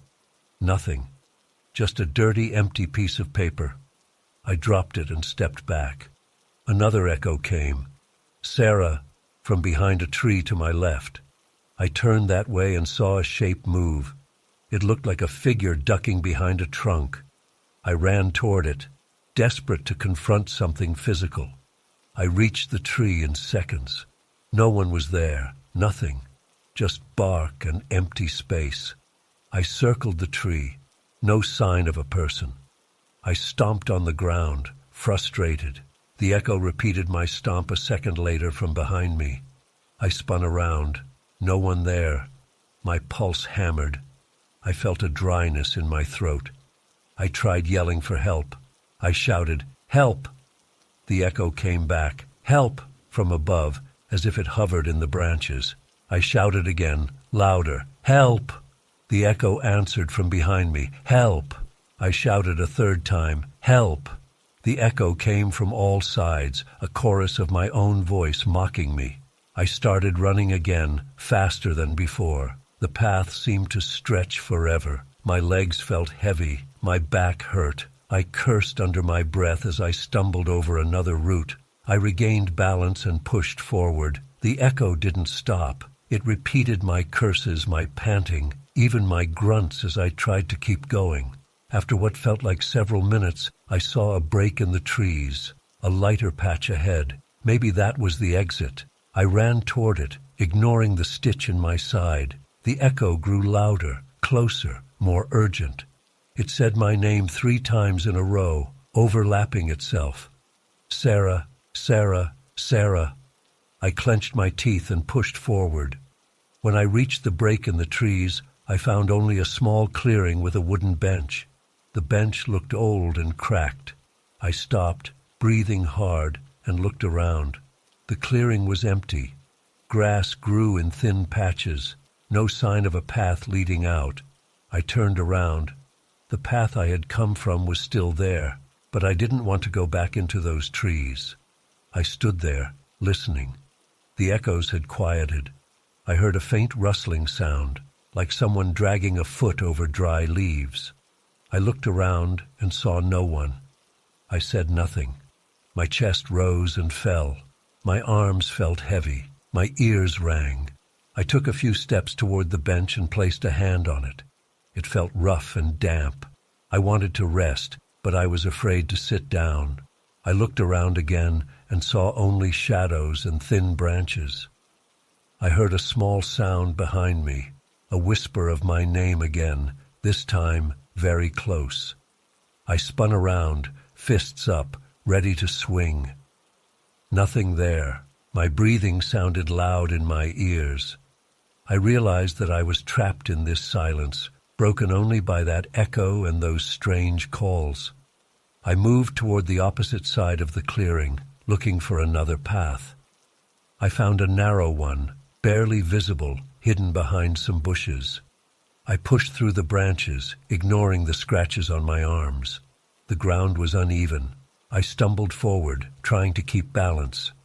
As I followed this narrow path, I noticed the sound of my own footsteps had changed. They sounded distant, as if I was not stepping on the ground myself. I paused and looked down. I touched the ground with my hand. It felt solid.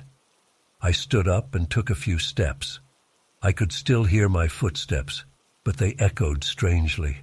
It sounded like 2 sets of feet. I froze and listened. One set was mine, the other came a split second before I stepped, as if predicting my movement. I tried a trick. I lifted my foot slowly and waited. I lowered it as quietly as I could. I still heard that soft, early echo. My heart thumped. I felt sweat on the back of my neck. I tried to calm down and keep moving, even though the sound came before I actually made it. I walked deeper into the brush. The branches snagged my jacket. I smelled something like rotten wood. It made me gag. I tried not to breathe too deeply. My eyes stung from sweat. I wiped my forehead with my sleeve. After pushing through more bushes, I emerged onto another path. This one looked more familiar. I recognized a twisted lamppost in the distance. I remembered it from before. It pointed the way back to the main road. I hurried toward it. My muscles ached. My head felt light. The echoes had quieted again, but my ears still rang from the tension. As I neared the lamppost, I heard one last whisper, "Sarah," right next to my ear. I didn't look back. I just kept walking until I saw the fence that marked the park boundary. I climbed over it, scraping my leg on the metal. I landed on the sidewalk outside. Cars passed a block away. I heard normal city sounds again. Engines, distant voices, a car horn. The park was behind me now. I stood on the sidewalk, catching my breath. I tasted salt on my lips. My hands shook. I looked back at the trees, but saw nothing unusual. I heard no echo, no voice calling my name. I felt like I had escaped something I still did not understand.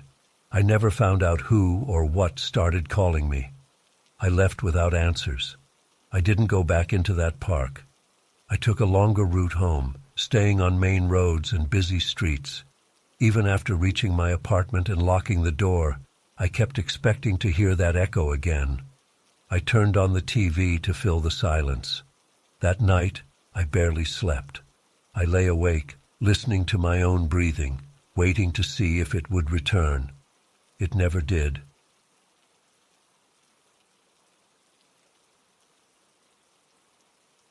I moved into that old house with my wife about 2 weeks before everything started. It was a small, 2-story place on a quiet street. The paint was chipped, and the windows looked old, but it felt homey. We liked the wide living room and the spacious kitchen.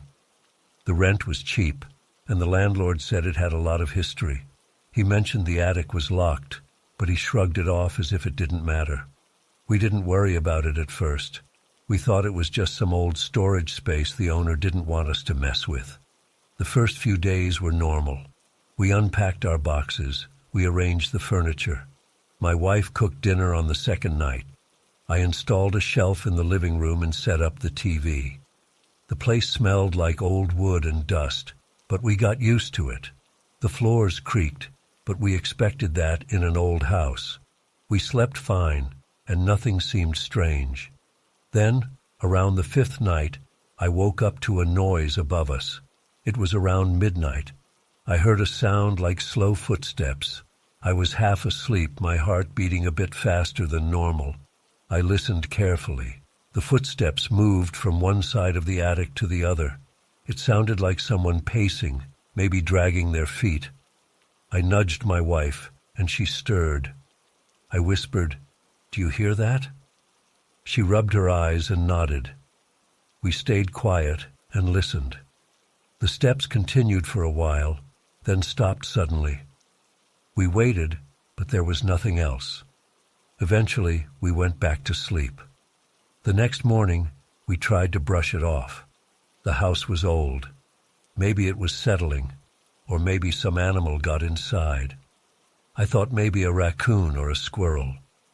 My wife looked uneasy, but we decided to ignore it for now. We had more unpacking to do. We had errands to run in town. That night, the footsteps returned. This time it sounded heavier, more deliberate. Along with the footsteps, we heard something like a chair dragging across the floor. A scraping noise, slow and steady. I got out of bed and stood under the attic door, which was in the hallway ceiling. I listened carefully. The sound came right from above my head. I tried knocking on the ceiling. I shouted, "Hello?"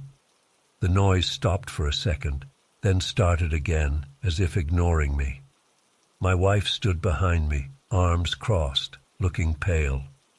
Neither of us knew what to do. In the morning, we called the landlord. He said he had no key to the attic. He said it was locked since he bought the place years ago. He never bothered to open it. We asked if he heard of any problems like animals. He said no. He sounded annoyed and told us maybe we should call a locksmith if it bothered us. He didn't seem surprised or worried. I hung up, feeling a bit frustrated. We tried to focus on our normal life. We had jobs. We left the house during the day. We tried to convince ourselves it was just an animal. Maybe there was a window open up there. That night the noises got louder. We heard footsteps, furniture scraping, and a soft thud. It sounded like someone dropping a small box or something wooden on the floor. My wife covered her ears. I paced around the bedroom, trying to decide if I should try breaking into the attic myself. But the door was high on the ceiling, and I had no ladder tall enough. A few nights later, I found a note. It happened around midnight again. We were lying in bed, half asleep, listening to the quiet creaking of the old house. Suddenly, I heard a soft rustling sound near the attic door. I got up, opened the hallway light, and saw a small piece of folded paper on the floor. It must have slipped through the tiny gap around the attic door frame. I picked it up. My wife stood behind me, arms around herself. The note said, in messy handwriting, "Let me out." That was it. No name, no other detail. I felt a chill run through my body. My wife gasped quietly. I tried to keep calm and think logically. Maybe someone was trapped in there. But how would they survive so long without us noticing earlier? Maybe it was a prank, or maybe the previous tenant left it there, and it just fell out. We decided we had to open that attic. The next day we called a locksmith. He arrived in the afternoon with his tools and a tall ladder. He inspected the attic door. It was an old wooden hatch with a rusty lock. He frowned and said it was unusual. Still, he worked on it, pushing and picking at the lock until it finally popped open with a loud click. We pulled down the attic door and shined a flashlight inside. My wife stayed on the floor while I climbed the ladder with the locksmith. We expected to find a cluttered space full of boxes or maybe signs of animals. Instead, we found dust, spider webs, and empty corners. There was nothing else. No furniture, no footprints, no dropped objects. The floorboards were old and covered in a thick layer of dust. If someone had been walking around, we would have seen footprints. We saw none. The locksmith shrugged and left. I searched a bit more. I tapped the boards. I looked behind the small chimney stack. Nothing. Just dust and silence. I climbed back down. My wife looked at me, and I shook my head. We left the attic door unlocked and closed it. Maybe the noises would stop now. That night we went to bed early, hoping the problem was solved. Around midnight we woke up to the sound of footsteps again. This time they were even louder, as if stomping across the attic floor. My wife pressed her face into her pillow, breathing fast. I felt my heart racing. I got out of bed, grabbed the flashlight, and climbed the ladder again. I opened the attic door slowly and shined the light inside. Nothing. The space was empty and silent. As soon as I peeked inside, the noises stopped. I went back down, frustrated. We both lay in bed, silent, tense. Around 2 a.m. we heard footsteps again, but not from the attic. They seemed to come from the hallway now. We heard the bedroom door creak, even though it was closed. I jumped out of bed and turned on the lamp. The door was still closed. I opened it and looked down the hall. Nothing moved. I checked the attic hatch. It was closed as well. The entire house felt strange, as if the air was heavier. In the following days, more odd things happened. The doors in the house started opening and closing on their own. The bathroom door would swing open when I turned my back. The kitchen cabinets rattled when I tried to make coffee. Sometimes I would find the closet door open, even though I remembered closing it. My wife noticed too. She grew quieter, her face pale, her hands shaky. I tried to stay calm, but my stomach churned every time I heard a creak or a soft tap. One evening, I sat in the living room trying to watch TV, but the volume kept cutting out. The lights flickered. I got up and checked the bulbs. They seemed fine. The house felt colder than usual. I walked into the hallway and heard a muffled sound from above, not in the attic, but somewhere between floors. I couldn't pinpoint it. I stood there, listening. The sound moved down, as if traveling through the walls. I followed it into the kitchen. I stood by the basement door. We had barely used the basement. It was musty and dark, mostly for storage. The sound seemed to be coming from down there now. A soft scratching sound, followed by a quiet knock. My wife came into the kitchen. Her eyes looked tired. I asked if she heard it. She nodded. We decided to check the basement together. I grabbed a flashlight. She stayed behind me, holding my arm. We opened the basement door and descended the creaky wooden steps. The air smelled damp. The walls were rough stone, and the single bulb overhead cast weak light. I looked around.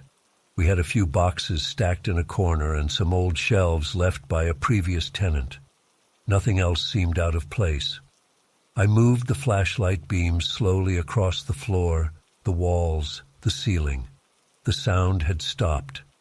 My wife tugged my sleeve. She pointed at a door at the far end of the basement. It was a small door, half-sized, maybe leading to a crawl space. We hadn't noticed it before because of the boxes. I walked over, stepping carefully. I tried the handle. It was stuck or locked. I pressed my ear against it and heard a faint scratch. I whispered, "Who's there?" My wife's grip tightened on my arm. No answer. I knocked twice. The knock echoed back at me. We went back upstairs, unsure of what to do. We decided to call the landlord again. He was annoyed. He said the house was old and maybe we should consider leaving if we were unhappy. He didn't want to deal with our complaints. I hung up, feeling angry and scared. We didn't have the money to move right now. We had signed a lease. The next night was worse.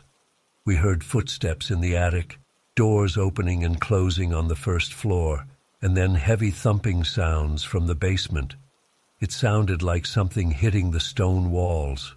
My wife sat on the bed, hugging her knees. I paced the room, sweating, my heart pounding. I felt my throat tighten. I tried to think of a logical explanation. Old pipes, wind, maybe some animal crawling through hollow spaces. But none of that explained the note or the timing of the noises. We tried putting on music to drown out the sounds. The music suddenly cut off. The player just stopped working. We tried using our phones to record the noises. When we played the recordings, it was mostly static and faint tapping. Nothing concrete. At some point, my wife begged me to leave the house for the night. I agreed. We grabbed some clothes and left, but the moment we tried the front door, it wouldn't budge. The lock turned, but the door felt jammed. I tried the back door. Same problem. The windows were shut tight, and I couldn't open them. The old frames seemed stuck. We were trapped inside. My wife panicked, breathing fast, tears in her eyes. I told her we would be okay. I tried to remain calm, but my hands shook and my voice sounded weak. We stood in the hallway trying to figure out what to do next. Suddenly, a loud crash came from the attic, like a piece of furniture falling over. We both jumped. I rushed upstairs, climbed the ladder, and opened the attic hatch. Empty. Dust. The same as before.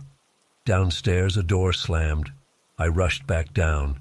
The bedroom door was swinging open and shut on its own.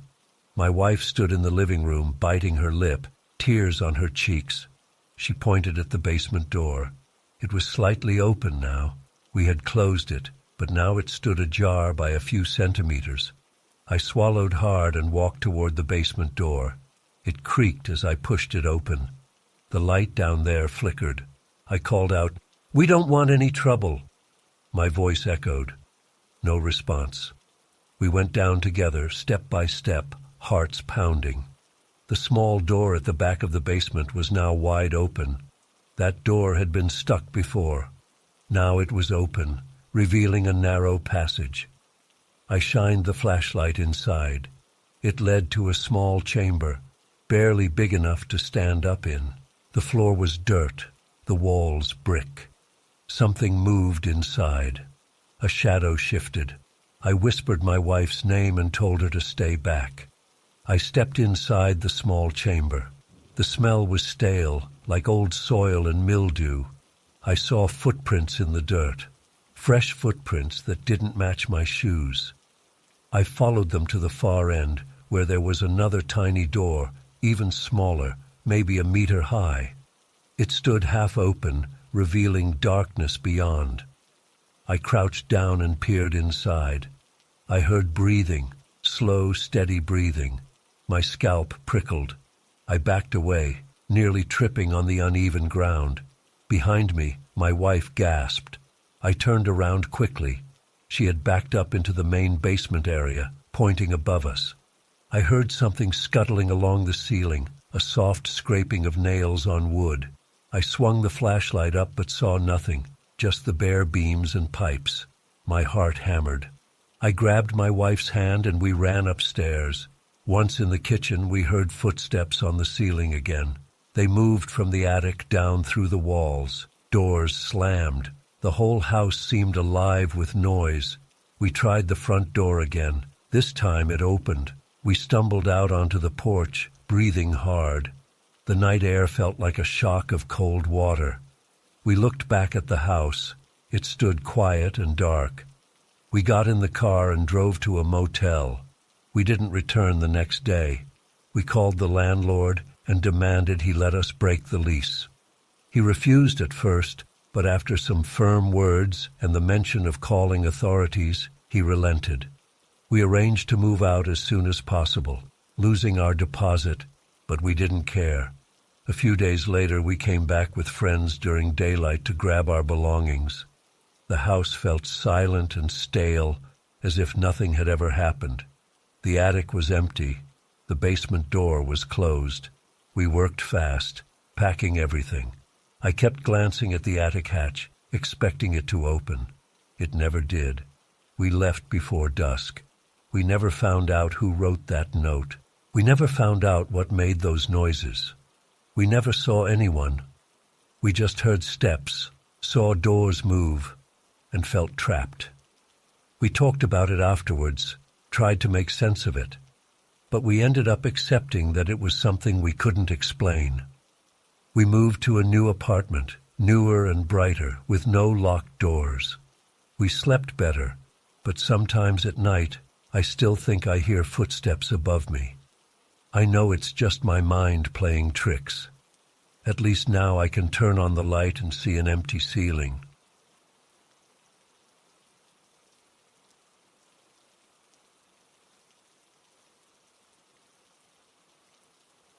I moved into my new apartment about 3 months ago. It's a small place on the 12th floor of a tall building. The windows face north. There is a street below, a few trees, a view of other buildings in the distance. Nothing special. I chose it because it was cheap and clean. The landlord said it was quiet, and he was right. It's always been quiet. No loud neighbors, no traffic noise, just a light hum of distant city sounds. The first time I noticed the shadow was about a month after I moved in. It was late at night, maybe midnight. I was sitting on my couch watching TV with the volume low. The lights were off. I liked it dark. At one point, I glanced at the window and saw a shape move across it. It was a quick movement, like someone walking by outside. But I'm 12 stories up, and there's nothing but air out there. I thought maybe I imagined it. I got up and checked. The window was closed, curtains open. I leaned against the glass and looked down. Just empty space. No balcony, no ledge. I shrugged it off. Maybe a bird or a reflection. A few nights later I saw it again. This time it was clearer. A dark outline shaped vaguely like a person moved from right to left across the window. I remember feeling my heart skip. I turned on the lamp. I pressed my face to the glass. Nothing out there. No ropes, no platforms, nothing that a window cleaner could stand on. I tried to ignore it. I told myself it was a trick of the light, maybe from the street lamps below or a passing car's headlights. But the shadow looked too defined. It was not flickering like a reflection. It moved smoothly, like a person walking. After that, I started seeing it almost every night, always after midnight. Sometimes I'd be reading in bed. Sometimes I'd be in the kitchen getting water. I'd catch it in the corner of my eye, a dark figure passing by the window. It never made noise. I never saw a face, just a shape. I began to feel uneasy. I bought heavy curtains, thick dark ones. I hung them over the windows in my living room and bedroom. At night, I kept them drawn. I figured if I couldn't see it, I could forget it. But that didn't help. The first night I used the curtains, I woke up around 1 in the morning. The room was dark. I sensed something off. I rolled over and looked at the window. I could still see the shadows outlined through the fabric. It was as if the shadow was inside, standing behind the curtain. I sat up fast, heart pounding. I got out of bed and approached the window. The shadow vanished. I pulled the curtain aside, just the glass and the city lights beyond. I tried sleeping with the lights on, hoping that would prevent any weird shadows. It didn't work. The figure still appeared. Now it seemed bolder. I would see it even when I had all the lights on, as if it was not affected by brightness. It moved the same way, left to right, sometimes right to left. It never stood still long enough for me to examine it closely. But I started to notice something disturbing. It seemed to mimic my movements. If I stood up, it would stretch as if standing too. If I raised my arm, I would catch it raising something like an arm. I tested this once. I slowly lifted my left hand. The shadow on the curtain did the same. I yanked the curtain open, hoping to catch it. Nothing. Just glass and silence. I told a friend about it. He looked at me like I was tired and imagining things. I invited him over one evening. We sat in my living room, chatting with the lights on. I didn't mention the shadow again. We stayed until after midnight. I waited, watching the window out of the corner of my eye. Nothing happened. He left around 1:30. Still nothing. I felt a bit foolish, but the next night, alone, I saw it again. That's when I realized it never showed itself when I had company. Only when I was alone. I tried to record it with my phone. I set it up facing the window and waited. Around midnight, I saw the shadow drift by. I stayed still and quiet. The figure moved slowly, almost carefully.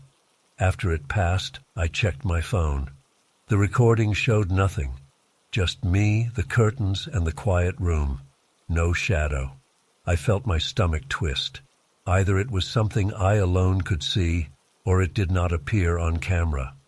I started waking up at odd hours, always feeling watched. One night, I bolted awake. My heart raced, and I felt sweat on my forehead.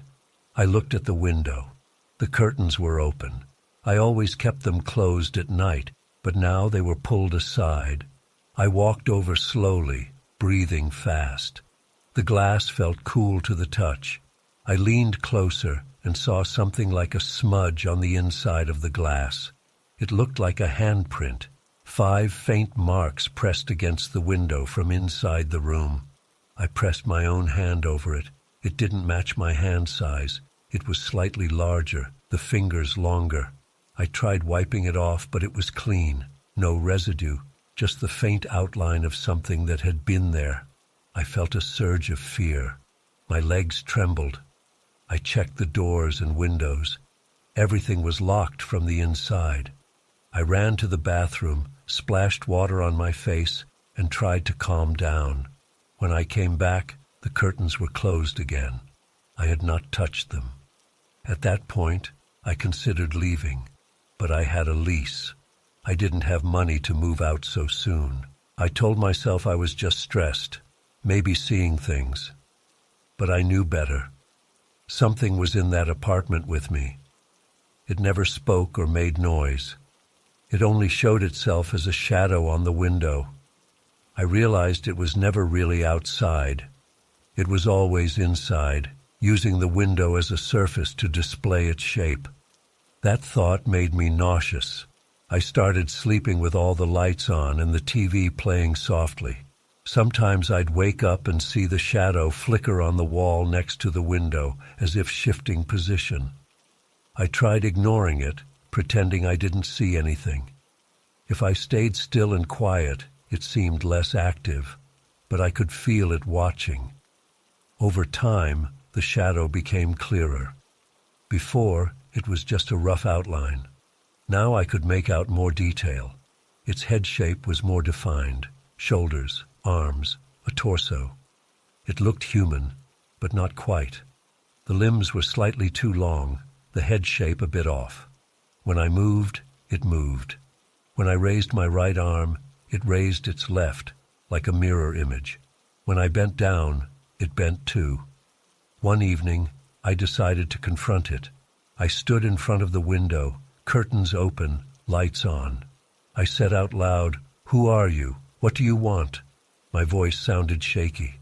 The shadow appeared, sliding into view. It stood behind the glass, or rather, on it. It raised its arm when I raised mine. It tilted its head when I tilted mine. I stepped back. It stepped back. I clenched my fists. My heart thumped. I shouted, "Leave me alone." It did nothing. I grabbed a chair and held it up. The shadow raised its arms as if holding something too. I slammed the chair down. It mimicked the movement. I tried to catch it off guard, moving fast, jumping. It copied me each time with perfect timing. It was always just a dark shape, no features, no eyes, just darkness. I gave up and stepped away. I sat on my couch, head in my hands. When I looked back at the window, the shadow was gone. That night, I barely slept. Every time I closed my eyes, I pictured that shape looming over me. A few days later, I invited another friend to stay the night. I said I was feeling anxious and wanted company. He slept on the couch. I stayed in my bedroom. Nothing happened all night.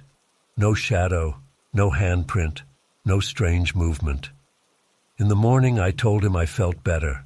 He left, and I felt a mix of relief and dread. The thing didn't want to show itself when others were around. Why? Maybe it wanted me alone. The next night it returned. I woke up to find myself standing at the window as if sleepwalking. The curtains were open.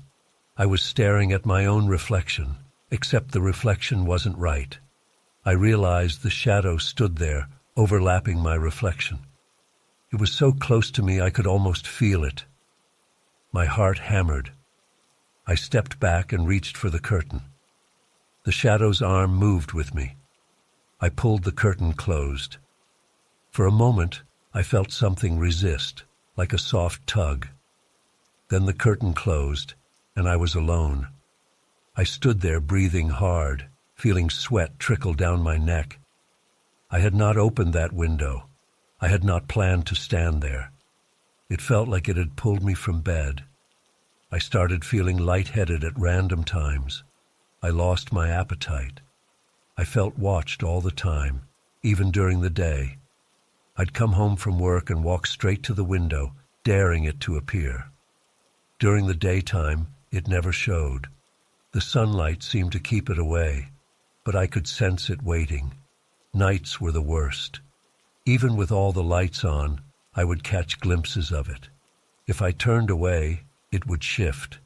If I kept my eyes on it, it would stay put, copying my posture, watching me without eyes. I tried sleeping in the bathroom once, with no windows. I rolled up some blankets on the floor and closed the door. The small, cramped space felt safer. Around midnight, I heard a soft scraping sound at the door. I froze, holding my breath. The handle rattled. I jumped up, flicked the light switch a few times out of nervous habit. The door slowly creaked open. I swear I had locked it, but it swung wide. Beyond it, in the hall, I saw a faint shadow on the wall. It moved slowly until it reached the window in the living room. Then it formed its shape again. Even without direct glass, I saw it cast on the wall. I rushed out and slammed the bedroom door behind me, locking it. I heard no footsteps, no breathing, just silence. I stayed awake until dawn, sitting on my bed, staring at the locked door. Nothing else happened that night. As days passed, the shadow became more defined. Now I could see the outline of fingers. When it pressed against the window, the glass would show faint streaks, like it was trying to push through. Each morning, I found new marks on the glass. They looked like fingerprints, but longer. I tried cleaning them off. They left no residue. They were more like impressions rather than smudges. I stopped trying to ignore it. I thought about leaving, but my savings were low. I tried sleeping at a friend's place for a weekend. While I was away, I felt more relaxed.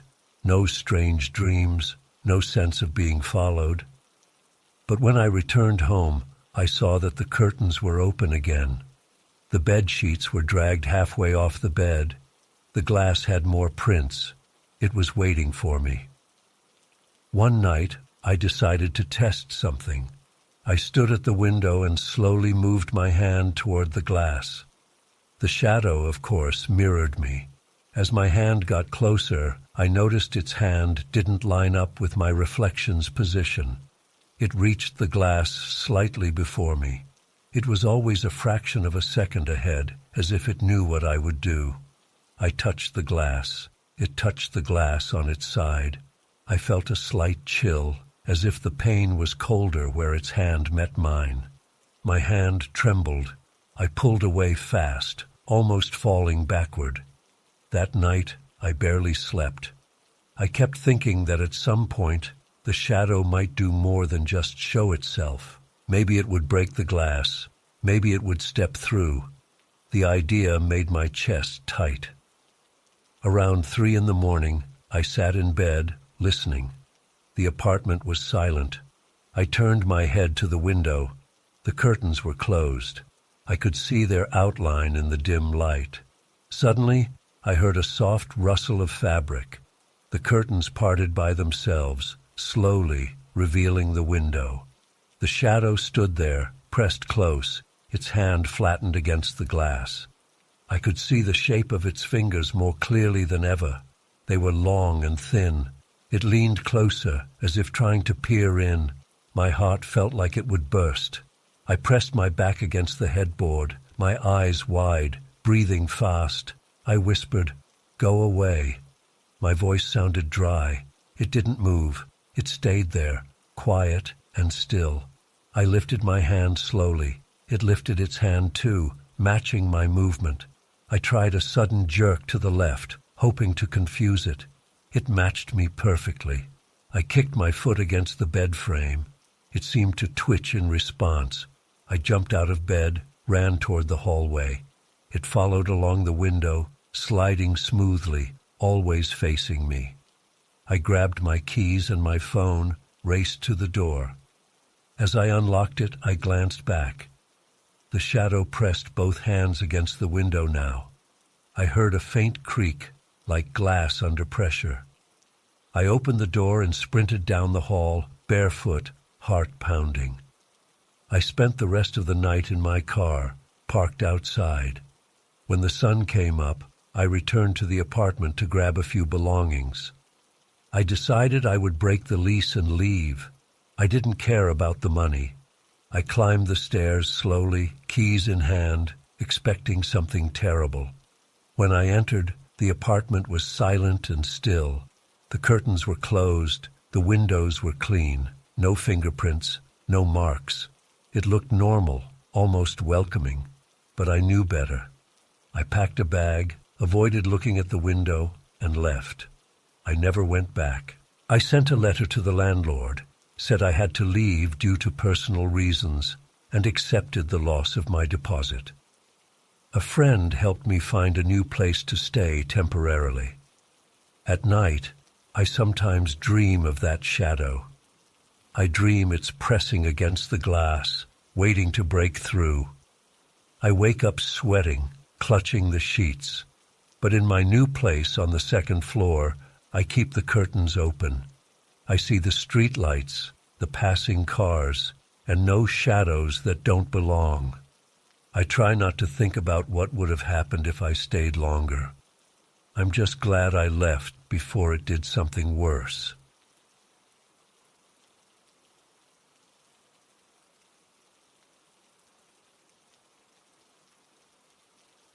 Was walking home late that night. It must have been around midnight, maybe a bit later. The streets were mostly empty, just a few parked cars and dim streetlights. I felt hungry and tired. I hadn't eaten much that day. I saw a small cafe up ahead. The sign was old and half-lit, but it said open. I figured I could get a quick coffee and maybe something small to eat before heading home. I pushed the door open. A small bell jingled, but very softly, like it was muffled. The place was almost silent. Inside, a handful of customers sat at tables and along the counter. They didn't move when I entered. They just stared straight ahead. The air felt strange, like it was heavier than outside. The lights were dim. The tables were simple and old, the floor worn. I looked around for a menu but didn't see one. I noticed a clock on the wall. It was broken. The hands didn't move. I approached the counter. There were two people behind it, both in uniforms that looked faded and plain. One seemed to be the barista, the other maybe a helper. Neither of them looked at me. I cleared my throat. "Excuse me," I said. No response. They just kept working silently. The other customers remained quiet and still, all looking straight ahead, not at me, not at anything in particular. It was unsettling. I tried again. "Could I get a coffee?" I said, speaking louder. The barista turned slowly, took a cup, and placed it in front of me. It was empty. He then pointed at the broken clock on the wall. I frowned. That made no sense. I looked at the clock. It was stuck at some random time, maybe 3:10.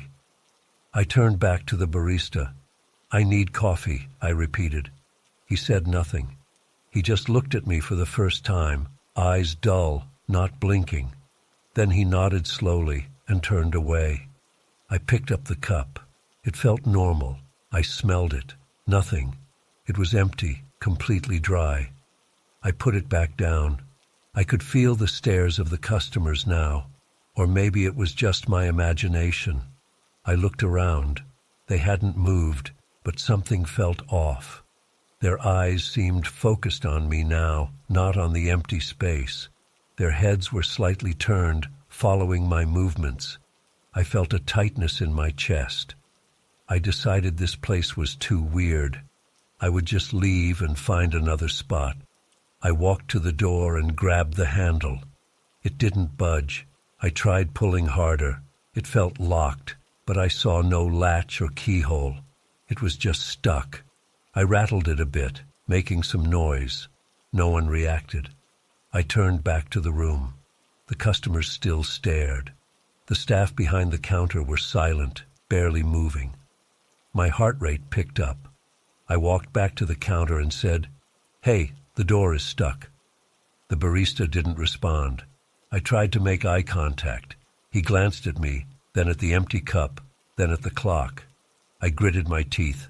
"I want to leave," I said, louder. Nothing. I looked at the other worker behind the counter. She was wiping something, a cloth moving in slow circles on the same spot. She didn't look up. I decided to ignore them and try the door again. I pulled as hard as I could. It didn't move. I pushed. Nothing. I tried another tactic. Maybe there was a back door. I stepped away from the front area and walked toward a hallway at the side.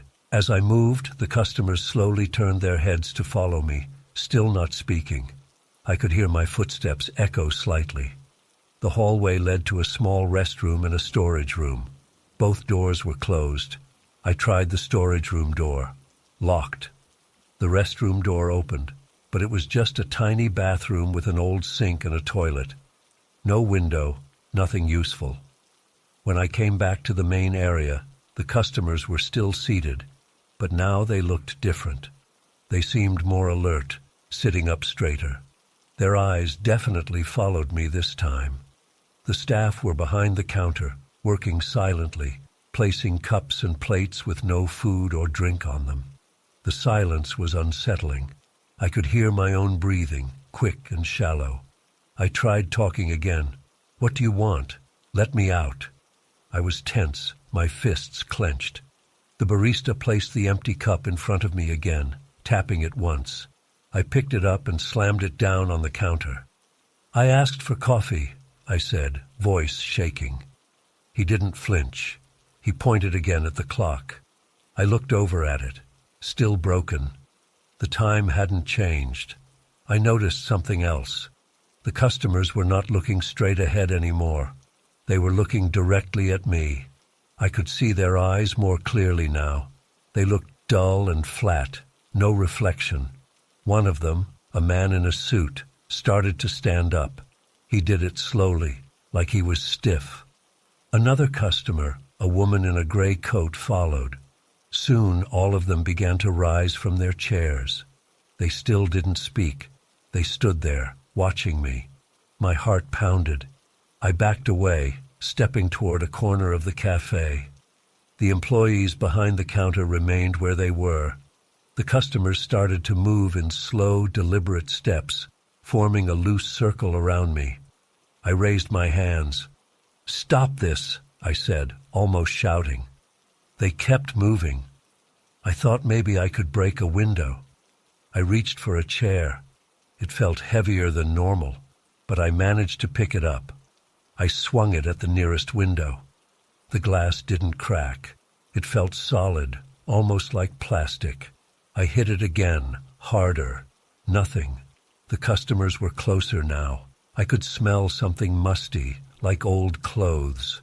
They moved without making a sound, their shoes barely scraping the floor. I put the chair down and tried another approach. I ran toward the counter and jumped over it, putting myself behind the employees. They didn't react, just kept moving their hands in slow motions, polishing empty cups and plates.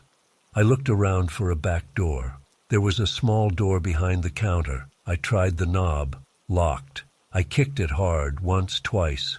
No give. It felt like a solid block.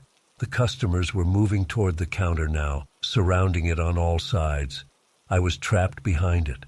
I grabbed a metal pitcher from under the counter and held it in front of me like a weapon. My arm shook. "Stay back," I said. They didn't speak. They didn't make any sound at all. They just kept coming, slow and steady, their heads tilted slightly as if examining me. I noticed the clock again. The barista kept pointing to it, as if telling me something. I looked carefully. The time still hadn't changed, but the second hand now trembled slightly, like it wanted to move but couldn't. I had no idea what that meant, but it made me feel even more uneasy. This place was like a trap. Nothing worked like it should. The customers reached the counter. They placed their hands on the wood, leaning forward. Their faces were blank, eyes empty. I felt sweat on my forehead. My mouth was dry. I swung the pitcher at one of them. It passed right through the air, hitting nothing. But the customer didn't step back. Instead, he leaned closer, his eyes on me. I tried again, aiming for a shoulder. It felt like I hit a solid object, but the figure didn't react, didn't make a sound. I only heard the dull clang of metal hitting something dense. I realized I wasn't hurting them. I moved sideways along the counter, trying to find a gap. They shifted to block me. I climbed onto the counter. The employees moved aside, giving me room as if they wanted me to face these strange customers. I stood on the counter, my legs shaking. The customers looked up at me now, their heads tilted back, their eyes locked on me. I felt trapped, cornered like an animal. I decided to try the door again. Maybe now it would open. I jumped down and pushed through a gap between two customers. Their clothes felt stiff under my hands. I managed to shove one aside slightly. He didn't resist. He just slid back into place after I passed. I rushed to the front door and grabbed the handle. I pulled with all my strength. At that moment, I felt a strange pressure in the room, like the air was pushing against me. I tried not to panic. I pulled again. The handle slowly started to move. The customers turned toward me, all of them facing me at once. Their heads moved in unison. The employees behind the counter stopped polishing and stood still, watching me with blank expressions. I pulled harder. The door gave a little. I heard a faint click. The customers took a step closer. I kicked at one of them. My foot hit something solid, but it barely moved. I grunted and pulled the door again. It opened a crack. I saw the dark street outside. I felt fresh air on my face. I pulled again, widening the gap. The customers reached out their arms, but not to grab me. They just held them out, palms open, as if waiting.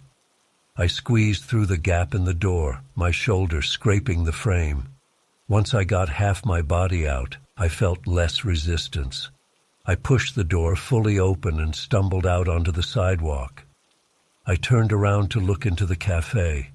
The customers stood there, arms raised slightly, staring out at me. The employees stood behind them, silent.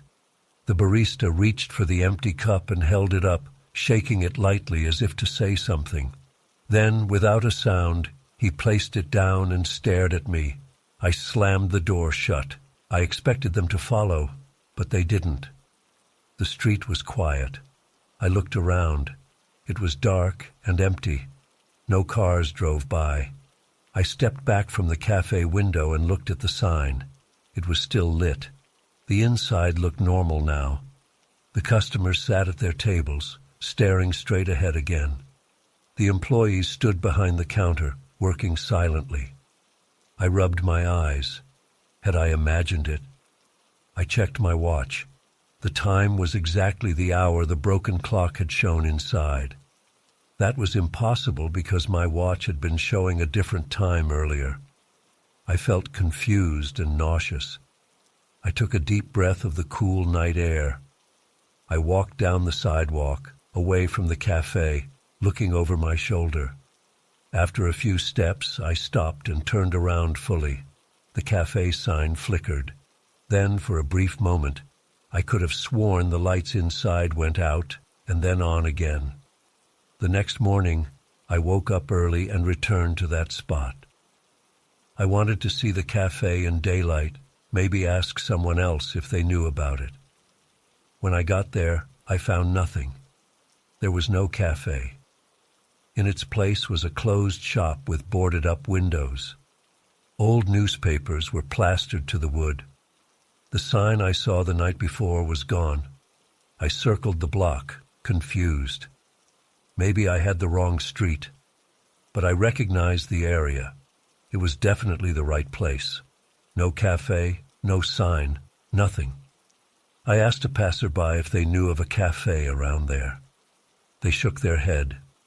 I described it, the old interior, the dim lights. They said they'd never seen a place like that. I checked my watch again. The time was normal now. I tried to think rationally. Maybe I was tired, or maybe I had wandered somewhere else. But I knew what I saw and felt. I remembered the locked door, the silent customers, the heavy air. I never found that cafe again. I walked those streets a few more times at night, but nothing. Just the normal city lights and closed shops. The memory still haunts me. I remember the feeling of being trapped, the customers standing without speaking, the empty cup that was handed to me. I still have the odd sense that if I looked long enough, I might find it again on some other quiet night. But I'm not sure I want to. The day after it happened, I tried to explain it to a friend. He said I must have been half asleep, maybe dreamed it. But I know I was awake. I felt the door's resistance. I touched the customer's clothes. I smelled the stale air. That was real. He said maybe I had the wrong street, but I remember every detail. I just stopped talking about it eventually. No one believed me. In the weeks that followed, I often checked my watch. Once in a while, I'd catch the time that matched the broken clock's time from the cafe. Each time, I felt a shiver. I'd look around, expecting to see that place appear again. But it never did. I learned to live with that strange memory, accepting that I might never understand what happened that night. I'm grateful I got out. I can still picture them standing there, the silent staff, the staring customers, all acting like I wasn't supposed to be there. I don't know what would have happened if I hadn't forced that door open. Maybe I'd still be inside, locked in that silent world, drinking from an empty cup, watching that broken clock. But I don't like thinking about that too much. It's over now, and I'm not going back, even if I see it again. I'd rather keep walking and never turn my head.